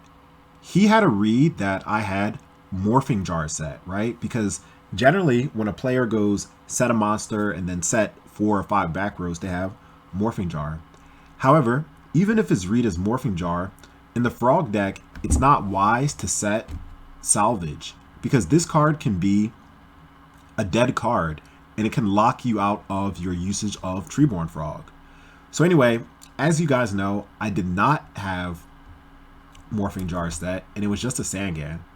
So on my turn, I pull into Miracle Fusion, which is pretty good because that's going to pair up with the Diva later on. And I attempt to attack his Unifrog and he goes Enemy Controller. And even with that, I'm like, okay, sure. Because there's nothing you can really do on your turn. I know your whole hand because I Dust Shooted you. Your best card is like a Caius, right? And if you do summon Caius, I'll just Torrential. So he draws for turn. And of course, at the time, I don't know what he drew. But he goes for the Ryza play. He targets the Sangan and I Torrential. And I search out a Diva. So at this point, the game is already lost. And to add insult to injury, my deck gives me Future Fusion. So I just decide to go for as much damage as possible. Because once again, I know his back row is Salvage. So I don't even have to Mind Crush the Gores that he has in his hand because his Gores is locked out. So unfortunately, his read of Morphing Jar was incorrect, and it allowed me to win game 1. So I just put on heavy damage, and this actually dropped him down to 700, and then I passed. He draws into Threatening Roar, and I go attack for game. He roars, I saw him, and that's game 1. Okay, so on to game 2. Game 2, as you can see, I also open up absolutely busted. And Spiral didn't open up too well. But the difference is I'm not going first, right? I'm going second. So with this kind of hand, if I go first, then how do you lose, right? How do you lose? But anyway, he goes first. And actually, he doesn't really establish that much of a board. All he does is the simple Treeborn Frog play with Swamp Frog. So I, again, decide to put on as much damage as I possibly can. And the reason why I make Stardust here is because I want to protect Future Fusion, Mind Crush, and Mirror Force if indeed he has like a Heavy Storm. So I attack with both and I set everything. And now I make the read that he has an enemy controller. And I don't want my Stardust to get econed, because if he goes like bring back Treeborn, enemy controller, tribute Treeborn, take Stardust, sack for a Monarch, there's nothing that I can do to stop that play. So I would lose too many cards. So I go Mind Crush, chain the Treeborn's effect, and I do call Econ. But Spiral, really good player, he chains Econ. And because he chains Econ, now he doesn't have it in his hand. So I have to drop a card out of my hand with Mind Crush. So fortunately for me, he hits the Prodigy, which wasn't serving much use there. But then he plays Soul Exchange. Soul Exchange here essentially did the same thing that enemy controller would have. It got rid of my Stardust. Of course, he can't enter into his battle phase, but at this point, I don't really have much else that I can do. So he sets up his dupe lock, and I draw for turn. I draw into Greffer. Greffer is definitely not the best pull here. What I kind of needed was a Miracle Fusion. But still, Caius at this point is good enough because it breaks up his dupe lock, and it allows me to banish one dupe and attack over the other one. So that's exactly what I do. I banish a dupe, I attack over one, he adds Swan Frog to his hand. And here, Spiral makes another really good play, right? So he draws Diva for turn, and Diva definitely assisted in this play. But basically what he does is he makes Black Rose. And Black Rose came right on time, because I don't have anything to stop a Black Rose. So he Black Roses my field, and look at the card advantage, guys. It's 4-1. So I'm in a really tight spot. And even though he's at 3,800, which isn't a lot of life, and I know he doesn't have protection, the problem is Greffer is not going to be enough to bring his life points to 0 by himself. So anyway, I take 500. This was a very risky attack because if I drop Gores, then I could be in a really strong position. But I have nothing. So I think about what to do here. And there were many plays, right? I could have brought back Treeborn. I could have summoned Dark Greffer and attacked. But ultimately, I just decided to pass because I don't want to put a card on the field to get Ryanide or Caius.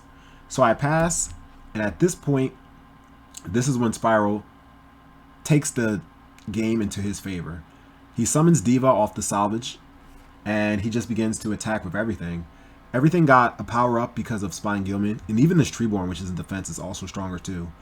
He makes Android for life, and even though I draw into Fossil Dino on my turn, I can't set it because he has Flip Flop Frog, which would return my Fossil Dino.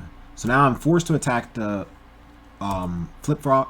He returns my Treeborn, and when he returned my Treeborn, I already knew the game was over because it doesn't make sense to return the Treeborn unless you're going to go for game, and that's exactly what he does, right? Brain control, but I mean, he didn't even need the brain control. That was just insult to injury. So anyway, game 2, really good Black Rose by him, seals in the game. Now, game 3, I look at my opening hand, and my opening hand is quite good, especially the fact that I'm going to Sark for Future Fusion, but I decide to just go summon Fossil Dino. Reason being is because frogs have a really hard time outing the Dyna. There's not many monsters that they play that can out it, right? Now, of course, he's playing Spine Gilman, as we saw previously, but I set enemy controller behind Fossil Dino and I pass. Thankfully, he doesn't have any spell and trap removal, so he attacks. I econ, switch to defense. I draw, attack. He econs, and I sack for vanities and set Solemn, which was really, really good. Solemn his Monarch, his Ryza, and now he's in a situation where it's like getting harder to win. And I have Future Fusion as well. So at any point, if he gets rid of this Vanity's Fiend, then I can just go off. Future Fusion, send. In this case, I wouldn't send Malian Plague, or rather Malian Treeborn, because I'm going to Miracle Fusion immediately. So I would Future Fusion and I would send either Treeborn or Diva, depending on the circumstance, and an Infernal Prodigy. But anyway, so I just do Vanity's Beatdown, swing for 24. I draw into Stratos, which was the best card to pull, because Stratos here basically allowed me to put some more offensive pressure. Because I'm playing Frogs, I don't respect his back row. I don't respect it being Mirror Force or Torrential. Attack with Vanities because he might have Dupe, and he did have Dupe. Swing direct for 18. He searches Flip-Flop. His turn, he draws, he sets a monster, he passes. Here I hoped to pull into a Caius, but unfortunately I did not. However, I just decide, well, you clearly don't have anything to stop a summon, so we're going to keep the pressure going. Summon Dinah, he roars immediately. Set Mirror Force, and Mirror Force here basically ensures that I will keep at least one monster on the field that prevents him from special summoning. So, his turn, he thinks about what to do. Caius is the Vanities, which is really good. And one play that he could have considered is actually not attacking, right? Because if he didn't attack, actually, my hand doesn't do anything. Because in order for me to make plays, I need to special summon. And this is why I always say cards like Royal Oppression, Christia, Vanity's Fiend, etc. are really good against Diva Hero. Because this deck needs to special summon in order to win. But he does attempt to go for the attack. I'll flip up Mirror Force, and that's the game. So really good set by Spiral.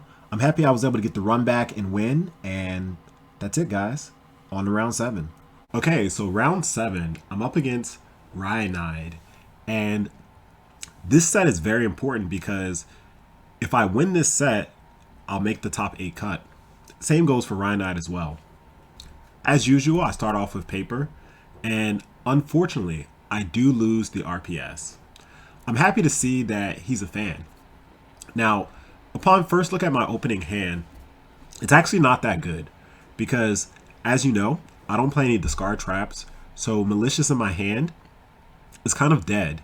And even though Diva is really good because I didn't pull in a Spine Gilman, the problem is Android is just a beater, same with Catastor. And I don't even know exactly what I'll do if my opponent sets multiple back rows. So my opponent wins the RPS, he goes first, sets a monster, sets a back row, and pass. Now, because this is later into the round, I'm actually already aware of what Ryanide is playing. Because at this point, there's only a few players left in the top cut, so we kind of already know what decks each of us are playing. Now, I have a read that his set monster is a Raikou. That's why I don't make a Synchro. And instead, I just set MST. Because my plan is, he flips up Raikou, hits my MST, and I chain it, hit his back row. On his turn, he draws Lone Fire, he spaces my set space, and now he's free to summon Titanial. So this puts me in a bad spot because even though I do have an out to Titanial, which is Catastor, I'm worried at this point he has a bottomless trap hole set. Because if I go summon Diva, get Spine Gilman, and he drops a bottomless either on the Gilman or the Catastor, I'm in a really tight spot. Because Mind Crush and Bottomless don't do anything against a Titanial that's already been summoned. So here, I think about the best play in a worst case scenario. Worst case being his back row is Bottomless. So what I could do is go Brain Control, sacrifice the Titanial for Malicious.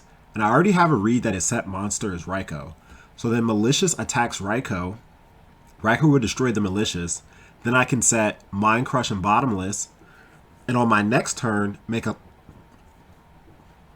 level 8 Synchro. So that's the play that I go for. Now I know Titanial has the effect to tribute, to negate herself when targeted. So even if he doesn't allow the Brain Control to go through, at the very least, I get rid of the problem card, which is Titanial. So I Brain Control, he tributes to negate, I summon Diva, and I get Spotting Gilman. Now, I still have a read that his monster is Raikou. So what I'm thinking is I'll set 2 back rows, and on his turn, he'll flip Raikou. He'll either get rid of one of my monsters or get rid of one of my back rows. And then on my next turn, I contribute the remaining monster for Malicious. Because as long as I can get Malicious out of my hand, I can make some good plays. Okay, so I set 2 and I pass. Now his turn, he hits me with the Pro Heavy Storm. And now I'm in a really, really tight spot because I'm losing Mind Crush, I'm losing Bottomless, and my hand is a dead Dark Arm and a dead Malicious. So at this point, it's just game. So I think long and hard. I know he's playing the Machina deck. And at this point, there's only 2 cards that I'm actually afraid of.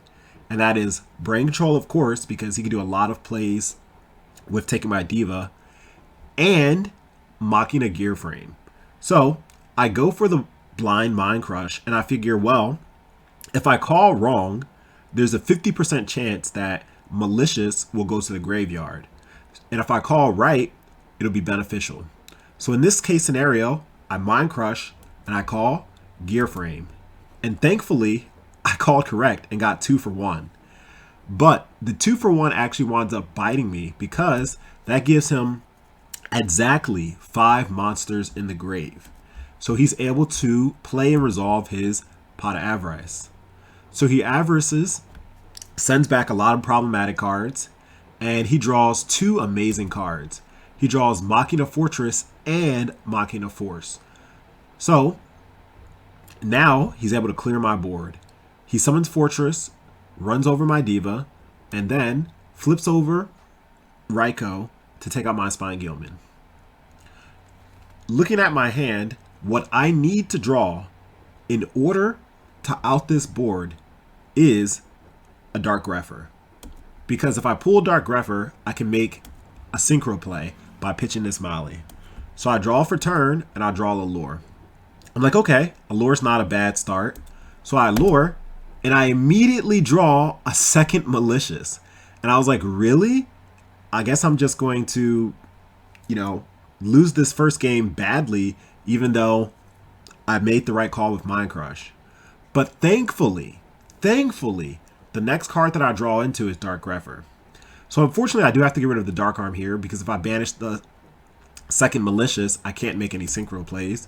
So I banish Dark Arm, pitch Molly, pitch Plague, stack the Malicious, banish Molly for Molly, and make Darken Dragon. Darken's effect to send, and even though it targets, I don't have any cards in my hand, so it's fine. Darken runs over his Raikou, and at this point, if his monster that he just set is another Raikou, I can't play around it because it would give him too much advantage to flip it on his turn. So I just crash. But thankfully, it was a Dandelion. So he gets 2 tokens, and now we're in a top deck situation. He draws a back row, he sets it, and I think for a second, well, at this point, if he top decked the Mirror Force, he just wins. So I go all in, attack. There's no reason to use Darken's effect here because they're just tokens. And I Future Fusion, sending Prodigy and Treeborn.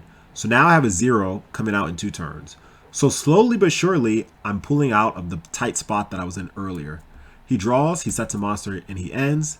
Obviously, I darken this because I don't want it to be a Raikou or a hamster, and it is indeed a Raikou. I pull Miracle Fusion, and I actually do think about playing it. But ultimately, I decide not to play it because I can run into Torrential. On his turn, he draws, he sets a back row, and I think, well, now it's a greater chance that he pulled into Mirror Force. So there's no point in putting everything in attack mode just to get Force. So I switched to Darken. What I should have done, in hindsight, is I actually should have summoned Absolute Zero in defense mode and swung direct with Grepher and Darken. But anyway, his back row was not Mirror Force, but Book of Moon. So he books my 0, and on his turn, he finally draws a monster. He draws Gear Frame, but unfortunately, his Machina Forces are both in the grave. So he can't add a third force because I'm assuming he only plays 2. So he searches out a Fortress, which doesn't do him anything right now, and he runs over my Dark End Dragon with his Gear Frame. Now, on my turn, I flip up 0 and he activates Solemn. And he immediately puts his Gear Frame in the grave. Now, the thing about Absolute Zero is, in order for his effect to resolve, he has to leave the field. When you Solemn a monster, it's like they technically never hit the field. So actually, Zero's effect doesn't trigger at this point. So even though he conceded, I told him that it was fine because you can look at my hand now, right? He's at 550 and there's so many different ways that I can kill him.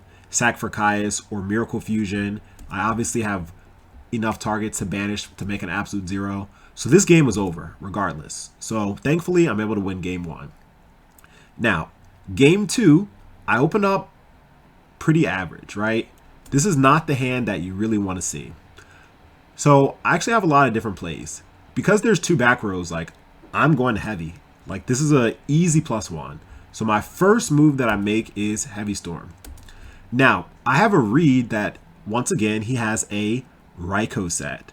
So even though I can go Special Summon Cyber, sack for Vanity's Fiend, and Vanity's Run Over, if it's a Raikou, I lost all the power cards in my hand, right? So Cyber Dragon would be gone, Vanity's Fiend would be gone.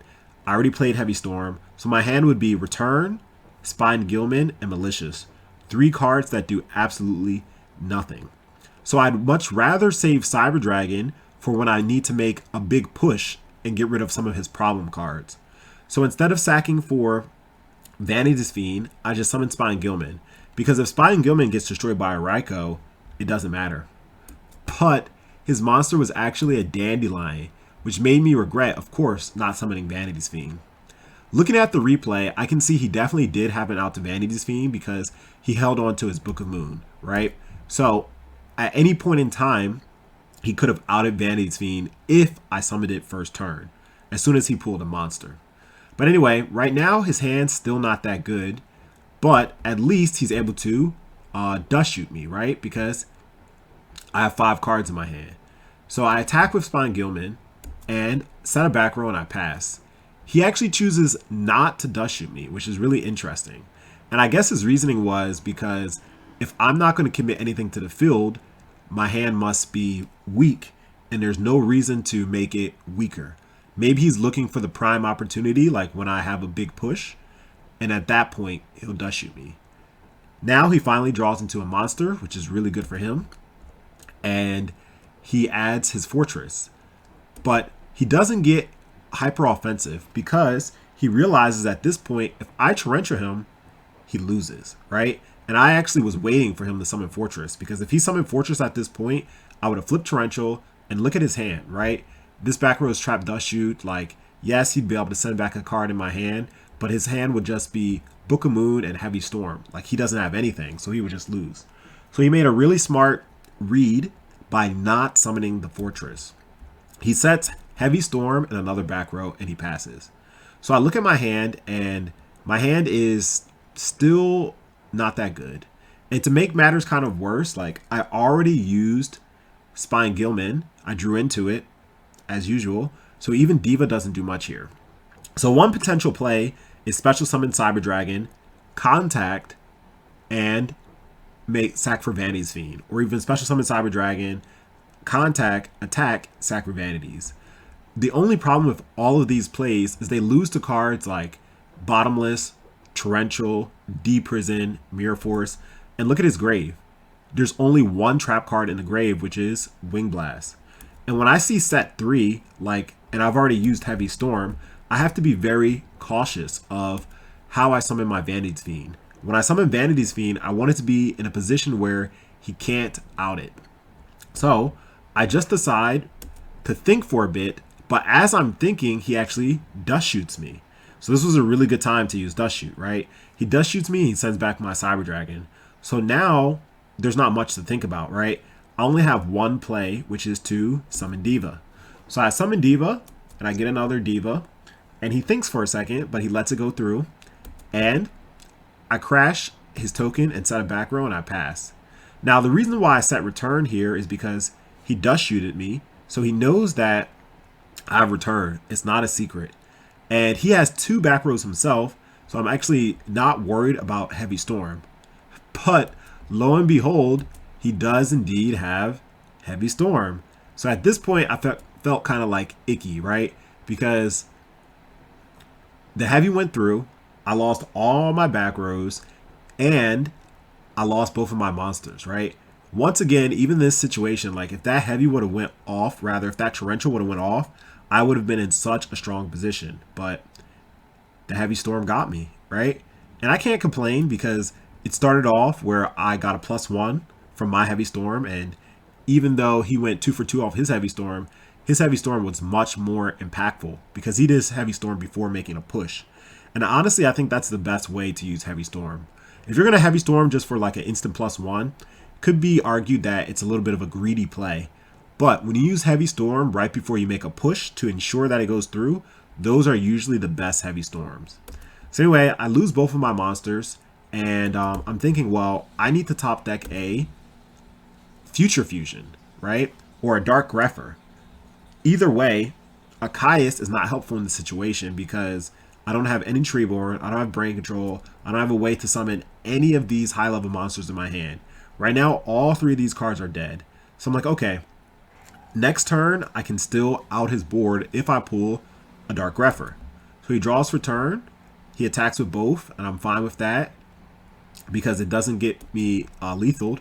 I draw on the Solemn, and I think it's not even worth wasting time. Because even if it's like, let's say, Mirror Force that I pulled into, then Ryanide would just equip Gear Frame to Fortress, attack, and then Fortress wouldn't die because Gear Frame's equipped to him. I would take 25, and that would be the game. So I just concede at this point. So really, really, really close game 1 and game 2. But now we're on to the final game, game 3. And I couldn't have asked my deck for a better opening.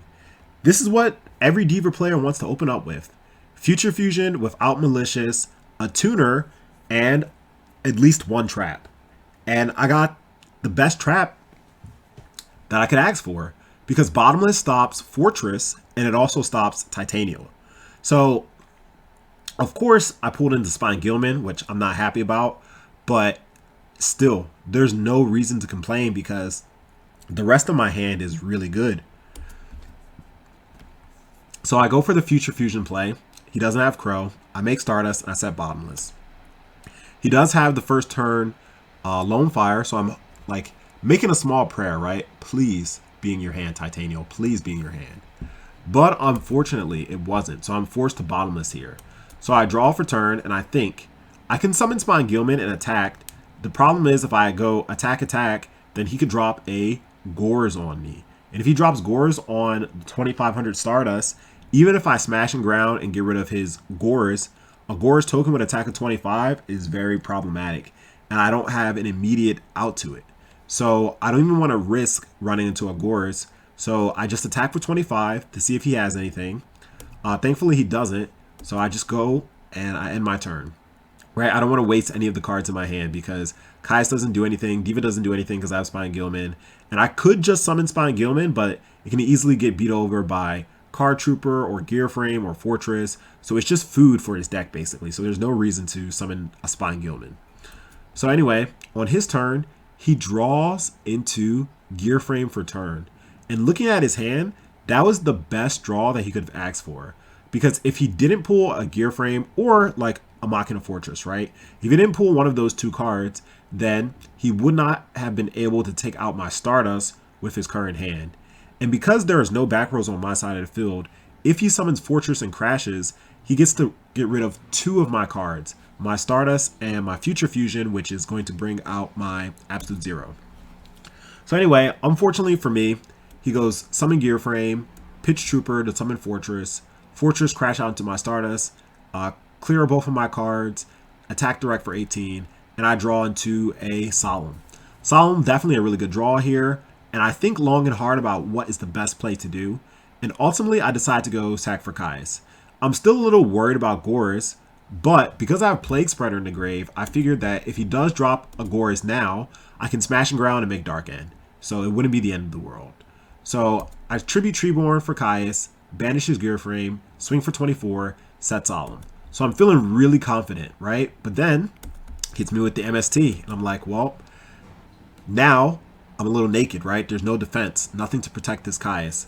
But on the bright side, I still have Smashing Ground in case things go wrong. But he draws another Gear Frame for turn, back to back. So he goes Summon Gear Frame. This time he adds Force and pitches Force to bring back Fortress. And at this point, now things are starting to look bad. So he attacks with both. I take 19 total, and he equips his Fortress with a Gear Frame.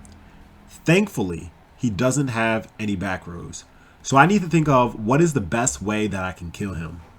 So there's many different things that I can do, right? I can go for a Bionic play by summoning Stratos, and then with Stratos, I can add a card, stack for Plague, make Bionic, and pitch. The problem is, if I didn't already use Malicious, it would be game, right? Because 23 and 800 is 31.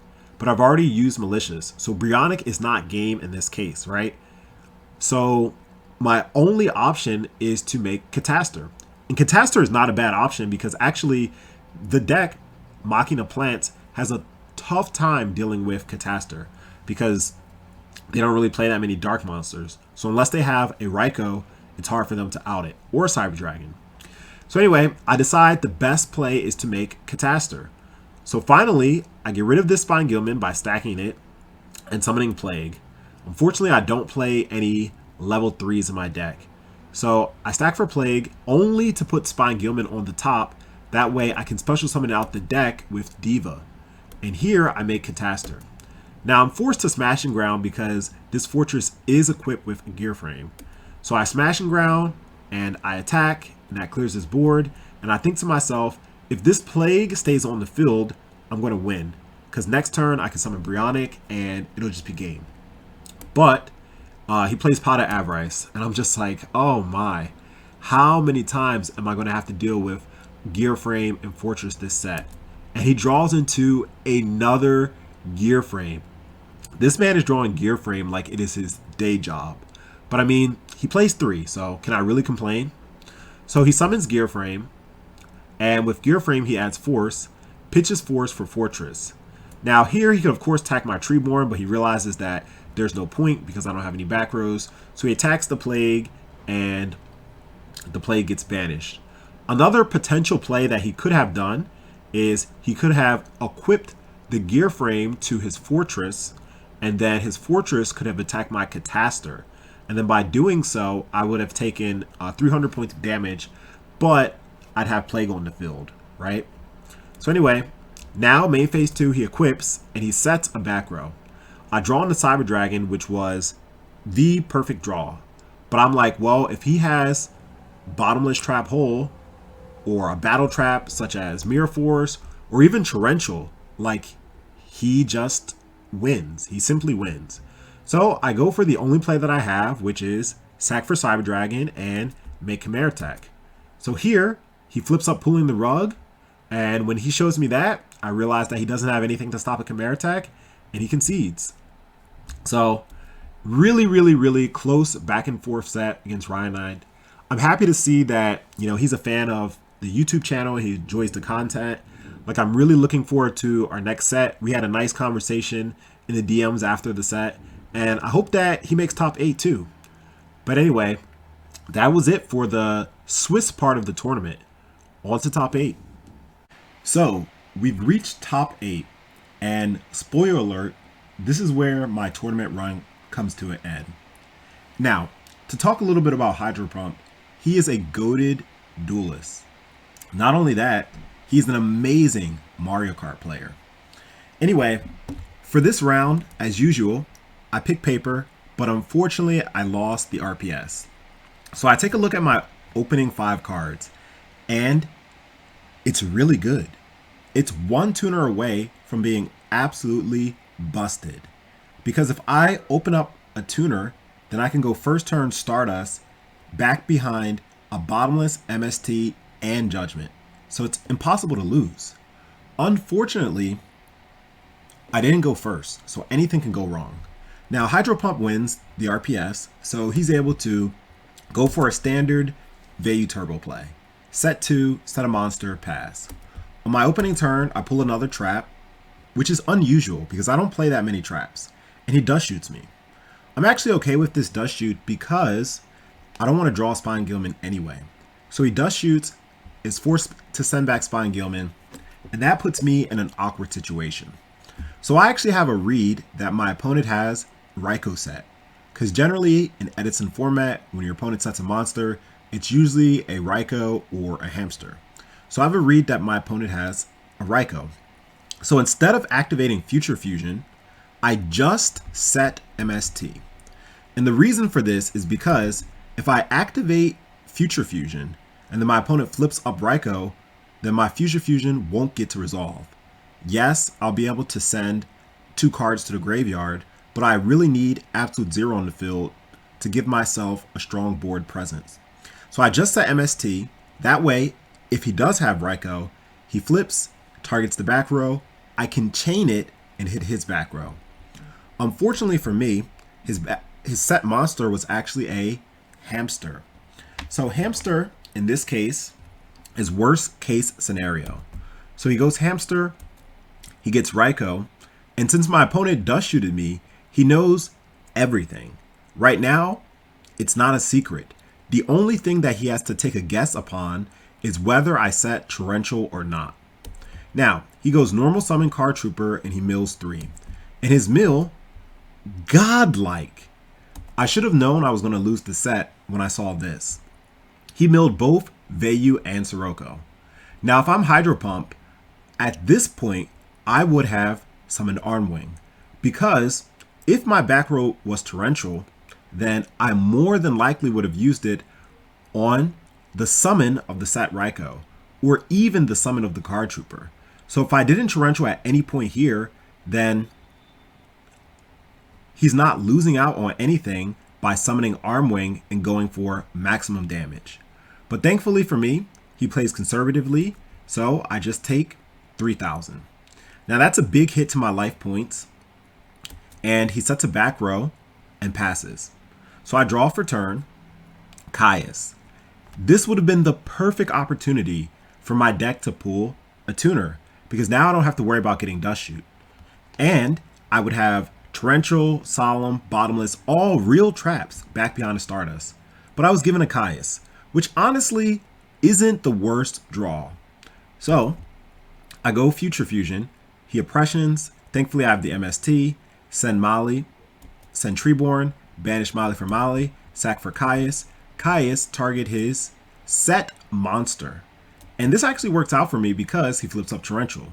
So now he loses his whole board. Of course he draws for Card Trooper.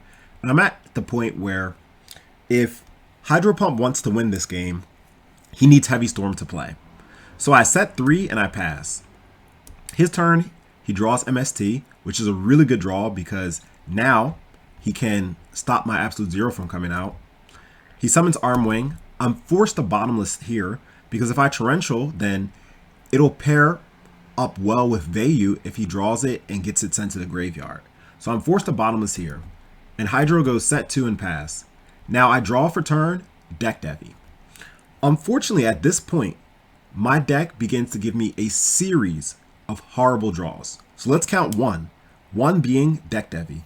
Deck Devi is completely useless in this situation because I don't have a board. I don't have a monster. So I draw Deck Devi, I set it, and I pass. And the reason why I set it is because if I pull a card like Deep Sea Diva, then I can activate it almost immediately. So my opponent, he goes draw. He MSTs the Future Fusion because he doesn't want me to get a 0 out. And he goes summon Gale.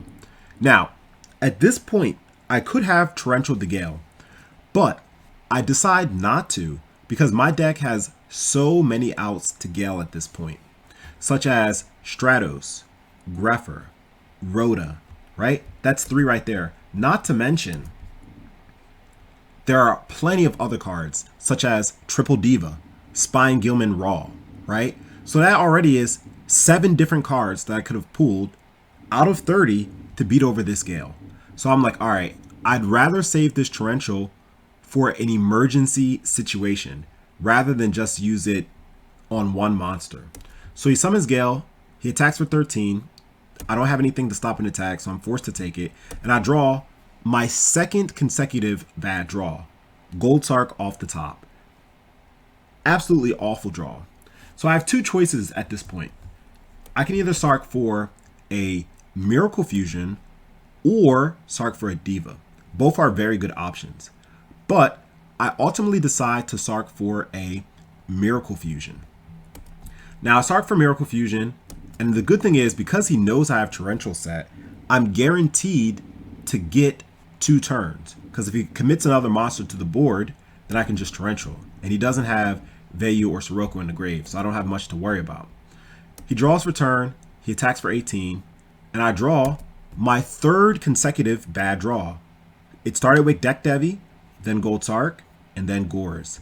Gores, of course, being useless because I have 3 back rows that I can't get rid of. So I'm forced to just draw and pass. He attacks again with Gale for 13, and mind you, he's just now drawing a summonable monster, right? Of course, hindsight is 2020. GYBU Turbo plays so many monsters, such as Rhoda. Rhoda's a monster. They play Dark Grepher. They play Armageddonite. So I just didn't see value in Torrentialing a Gale because 1, his deck has a lot of monsters, and 2, I can also draw a lot of monsters that can easily beat over a Gale. But it just worked out in his favor where he didn't draw any monsters and I didn't draw any monsters either. So on my turn, the 4th draw, another bad draw, Miracle Fusion. And the reason why this second Miracle Fusion is a bad draw is because I only have 1 hero and 1 water in the grave. If I had another hero or another water, then this Miracle Fusion would be really good. So anyway, I'm forced to activate Miracle Fusion, summon 0, and he activates Bottomless.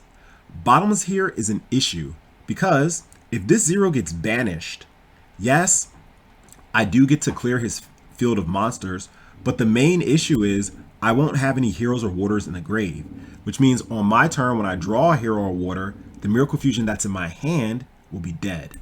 So I'm actually forced to Solemn this. So I Solemn, I attack, and he has D Prison. So it's like my Solemn was kind of useless, so very unfortunate, right? He draws for turn, he draws a monster, which essentially would be game, but he knows I have Torrential. So he summons, I Torrential, and I draw the 5th consecutive bad card. Like 5 bad draws in a row. So Gold Sark, once again, completely useless in this case. So I mean, I have to activate it, right? So I Sark for Rhoda because I need a monster. And on his turn, he draws his Rhoda, and I don't even bother to try to finish the charade, right? I look at my next card, which was Dust Shoot, which would have been another bad draw, and I just concede. So on to game 2. Now game 2, I look at my opening hand, and it's much better than before because I opened up first turn Deck Devi, right? For once, I didn't draw the Gilman, so I go Diva into Gilman, summon Catastor, set 2, pass. The reason why I set 2 is because Bottomless will protect me after I Deck Devi him. So I Deck Devi immediately, and of course I start for Heavy Storm because the only way I see me losing this game is to Royal Oppression. So on his turn, I Deck Devi him immediately. The reason being, games 2 and 3, usually people side into cards like Cyber Dragon, right? And we can see actually he had Cyber Dragon in his hand. So if he went Special Cyber and then I go Deck Devi, well now he has a free Cyber on the field. And of course, I could have went Bottomless Chain Deck Devi, but the point is, I don't even want to give him the chance to summon Cyber. I'd rather save Bottomless for an important monster, because Cyber Dragon you kind of have to like play into in order for your opponent to be able to summon it. So anyway, I Deck Devi him right away, and I hit 2 cards, but more so than 2 cards that I hit, because one of them was Necro, and that's obviously not the best card to hit, I got complete hand knowledge. So I'm able to see that his hand is good, but not great. It's missing a few key cards. So he goes set Rug, and I draw Bottomless. And this is why, guys, I actually main decked 1 Bottomless. People always ask, ATrueHero, why do you main 1 Bottomless? Because 1, Bottomless is only good when your opponent doesn't already have an established board. So in this case, yes, Hydropump does not have an established board, but it's also not a good top deck, right? It helps you when you're winning. And I'm not winning right now. I'm in a game state where I need to draw a monster, and Bottomless isn't really doing it. So anyway, I'm forced to draw and I pass. On his turn, he thinks about what he wants to do and he just decides to draw and pass. And on my turn, I draw Malicious, which is useless, and I add Heavy Storm to my hand. So I still can't do anything right now. So I just decide to set Torrential and pass. On his turn, he draws Mind Crush, he reveals it, and that was a really good draw for him because he knows that I have Heavy Storm since I Gold Sark for it. So he thinks, he sets Mind Crush, and he passes. I draw possibly the best draw, which is Future Fusion. Now, I think for a second, and ultimately I decide to activate Future Fusion, right? I Future Fusion, and I'm able to send 2 cards. What I should have done is, once he gave me the signal to go into main phase, was set Heavy Storm. Because now, he still has knowledge of my hand, and at any point in time, he could go Mind Crush Heavy. But anyway, I Future Fusion, I send 2, and I pass. His go, he draws, and he finally decides to make an offensive play. And here, I'm actually forced to Torrential. If I don't Torrential this board, he can make Bionic, and Bionic can return my Future Fusion, which would be really bad for me. So I Torrential him here to just stop his plays, and he has 4 darks, so he can't even summon Dark Arm. So things are good. Now my turn, I draw, and he says think in standby phase because once again, he has Mind Crush. But this time he lets me go into main phase. So I set Heavy Storm this time because I don't want to make the same mistake as before.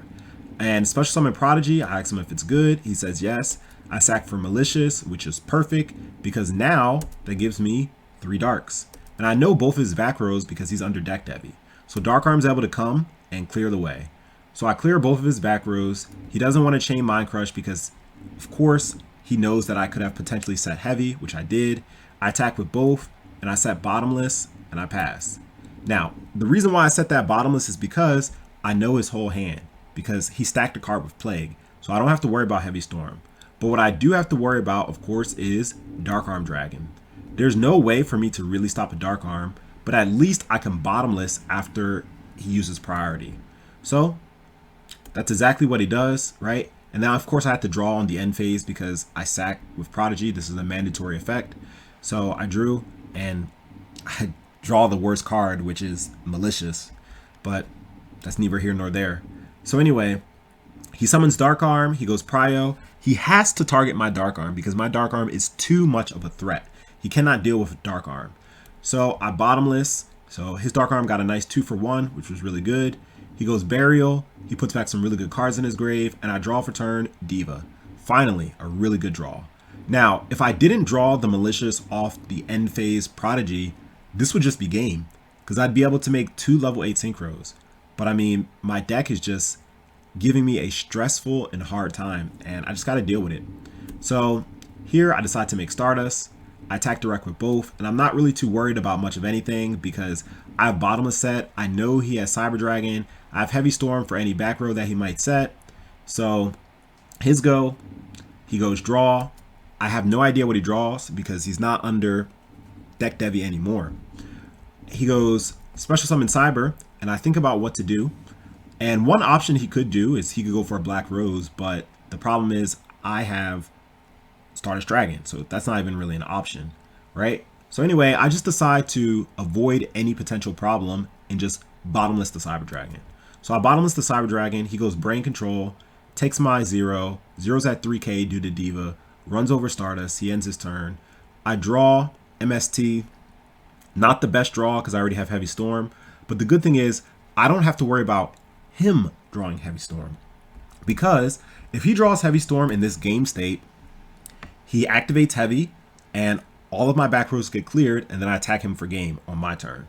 So I'm not worried about him having Heavy Storm, so I just draw and I attack. Set MST, pass. He draws Sirocco, probably one of the best draws he could have gotten in that situation. And I draw for turn, Crow. So the good thing about him drawing Sirocco is his Sirocco is strong, it's 2000. And since he beat over my Diva, my Absolute Zero actually gets weaker. right? So anyway, I run over his Sirocco, and like when you think about the monsters that he could have drawn, right? If he drew like Greffer, if he drew like Armageddonite, like his life points would be so low. And Armageddonite actually would just be game, right? So, but that's neither here nor there. His turn, he draws once again the perfect card off the top, Gale, because Gale is able to come, half, and run over the 0. So that's exactly what he does. I draw for turn, return, and I'm just like, please, deck, give me a monster. All right. He draws for turn, Cyber Dragon, and I just decide to go for game. I flip up the return, bring back Catastor and Prodigy, and he just immediately concedes. Okay, so by the skin of my teeth, I'm able to win game 2. Now onward to game 3. Now game 3, this is where I misplayed in terms of side decking. Usually I side out a Caius, and I keep in 2 Caius, 1 or 2 Caiuses, and a Vanities. But for this game 3, I chose to keep in triple Caius and Vanities Fiend. And the reason why I side out Caius is because of cards like Pulling the Rug. And GYBU already has a hard time with dealing with Pulling the Rug. And adding more cards that essentially feed into Pulling the Rug games 2 and 3 is not a good side deck choice. So I can see in my opening hand, I have Caius and Vanities Fiend, and I'm pretty happy with this opening hand actually. The issue is I don't have any traps. So he goes first, he goes charge, and the first card he mills off charge is a Necro Gardener. And I'm like, come on, can I get a break today? So he sets Raikou, he sets a back row, and he passes. So here, I need to summon Stratos to add Prodigy, because that way it makes both of my tribute summon monsters live. Because I can go Brain Control sack, or I could go Special Summon Prodigy sack. So I go Stratos, add Prodigy, Stratos attacks his monster, he goes Gardener, and that Gardener really hurt. The reason why the Gardener hurt is because the back row that I did draw, bottomless, I cannot even set.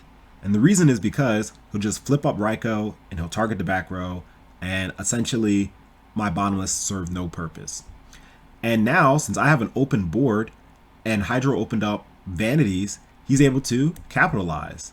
So he flips up Raikou, he mills 3, mills a Sirocco, and it just gets worse and worse and worse. So he thinks about what to do, and he special summons Greffer by pitching Sirocco.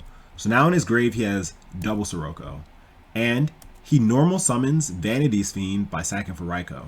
And against a Vanities Fiend, you know you can't do anything. So I'm just forced to take both direct attacks, and that's already more than half of my life. So I'm at 39, and I'm thinking to myself, please give me a Heavy Storm, because I have Brain Control's Vanities, right? So at this point, if I Heavy Storm him and I go Brain Control, Vanities, that's it. The game is over. But unfortunately, I pull another Caius, right? So this comes back to what I was saying about my side deck choices. So I only have one play, and if he stops this play, then I lose, right? So I go Brain Control, Vanities, run over his Greffer. Thankfully, everything works out. And here I have a read that he actually has Pulling the Rug set. This is why I do not sack for Caius, and instead I sack for Vanities Fiend. Lo and behold, my read was correct. So I go sack for Vanities, set bottomless. He does have the MST, and he draws off the top again, Gale. Second time Gale came off the top to save him. So, I mean, it is what it is, right? He summons Gale, he halves, he runs over, I take 100, I draw for turn, Allure. Perhaps one of the best draws that I've got. And I'm like, deck, please, give me an MST, give me a Heavy Storm, give me something to get rid of his back row. Because if I get rid of that back row and I go Prodigy, sack for Caius, burn him for 34, he's already used so many resources, he's down to 1 card. The game's over. Like, I will actually just win. But I draw into Bottomless and Sangan, which is not really too helpful. So I banish the Caius because I don't need another Caius at this point. And I think about what to do. So I go for the Caius play. And unfortunately, my read was right, and he did actually have Pulling the Rug. The reason why I went for this play is because I'm like, all right, well, I have Bottomless set. So I can take 13 and still drop down to 17 and live for another turn. So I go set bottomless and I pass. He goes draw, and he has the perfect card, which is Card Trooper, right? He goes prio, he mills 3, I think, to try to kind of bait him to do something silly, but ultimately he just makes the right play and he attacks direct with both. And for those of you wondering, yes, he activated priority on Card Trooper, bringing his attack to 19, but milling is the cost. So actually, I cannot bottomless Card Trooper, though he uses priority, because what happens first is him sending 3 cards off his deck to the graveyard. So I'm unable to activate bottomless, so this card is essentially just dead in this situation. He attacks direct with 13, attacks direct with 19, and that's the set. So GG's against Hydro. It was a really, really good set. I'm happy to see how well he did in tournament. Actually, he wound up coming in 2nd place. So once again, congrats to Hydro, and that was it, guys. That was the tournament run. So I mean, I hope that this was really insightful for anyone who's curious about ATrueHero's Diva Hero run, or anyone who just is interested in the deck and how it plays and how to, use it in an optimal manner. As always, guys, thank you for the support, and please don't forget to like, comment, and subscribe. So I'll see you guys in the next tournament run, and until next time, ATrueHero out. Peace.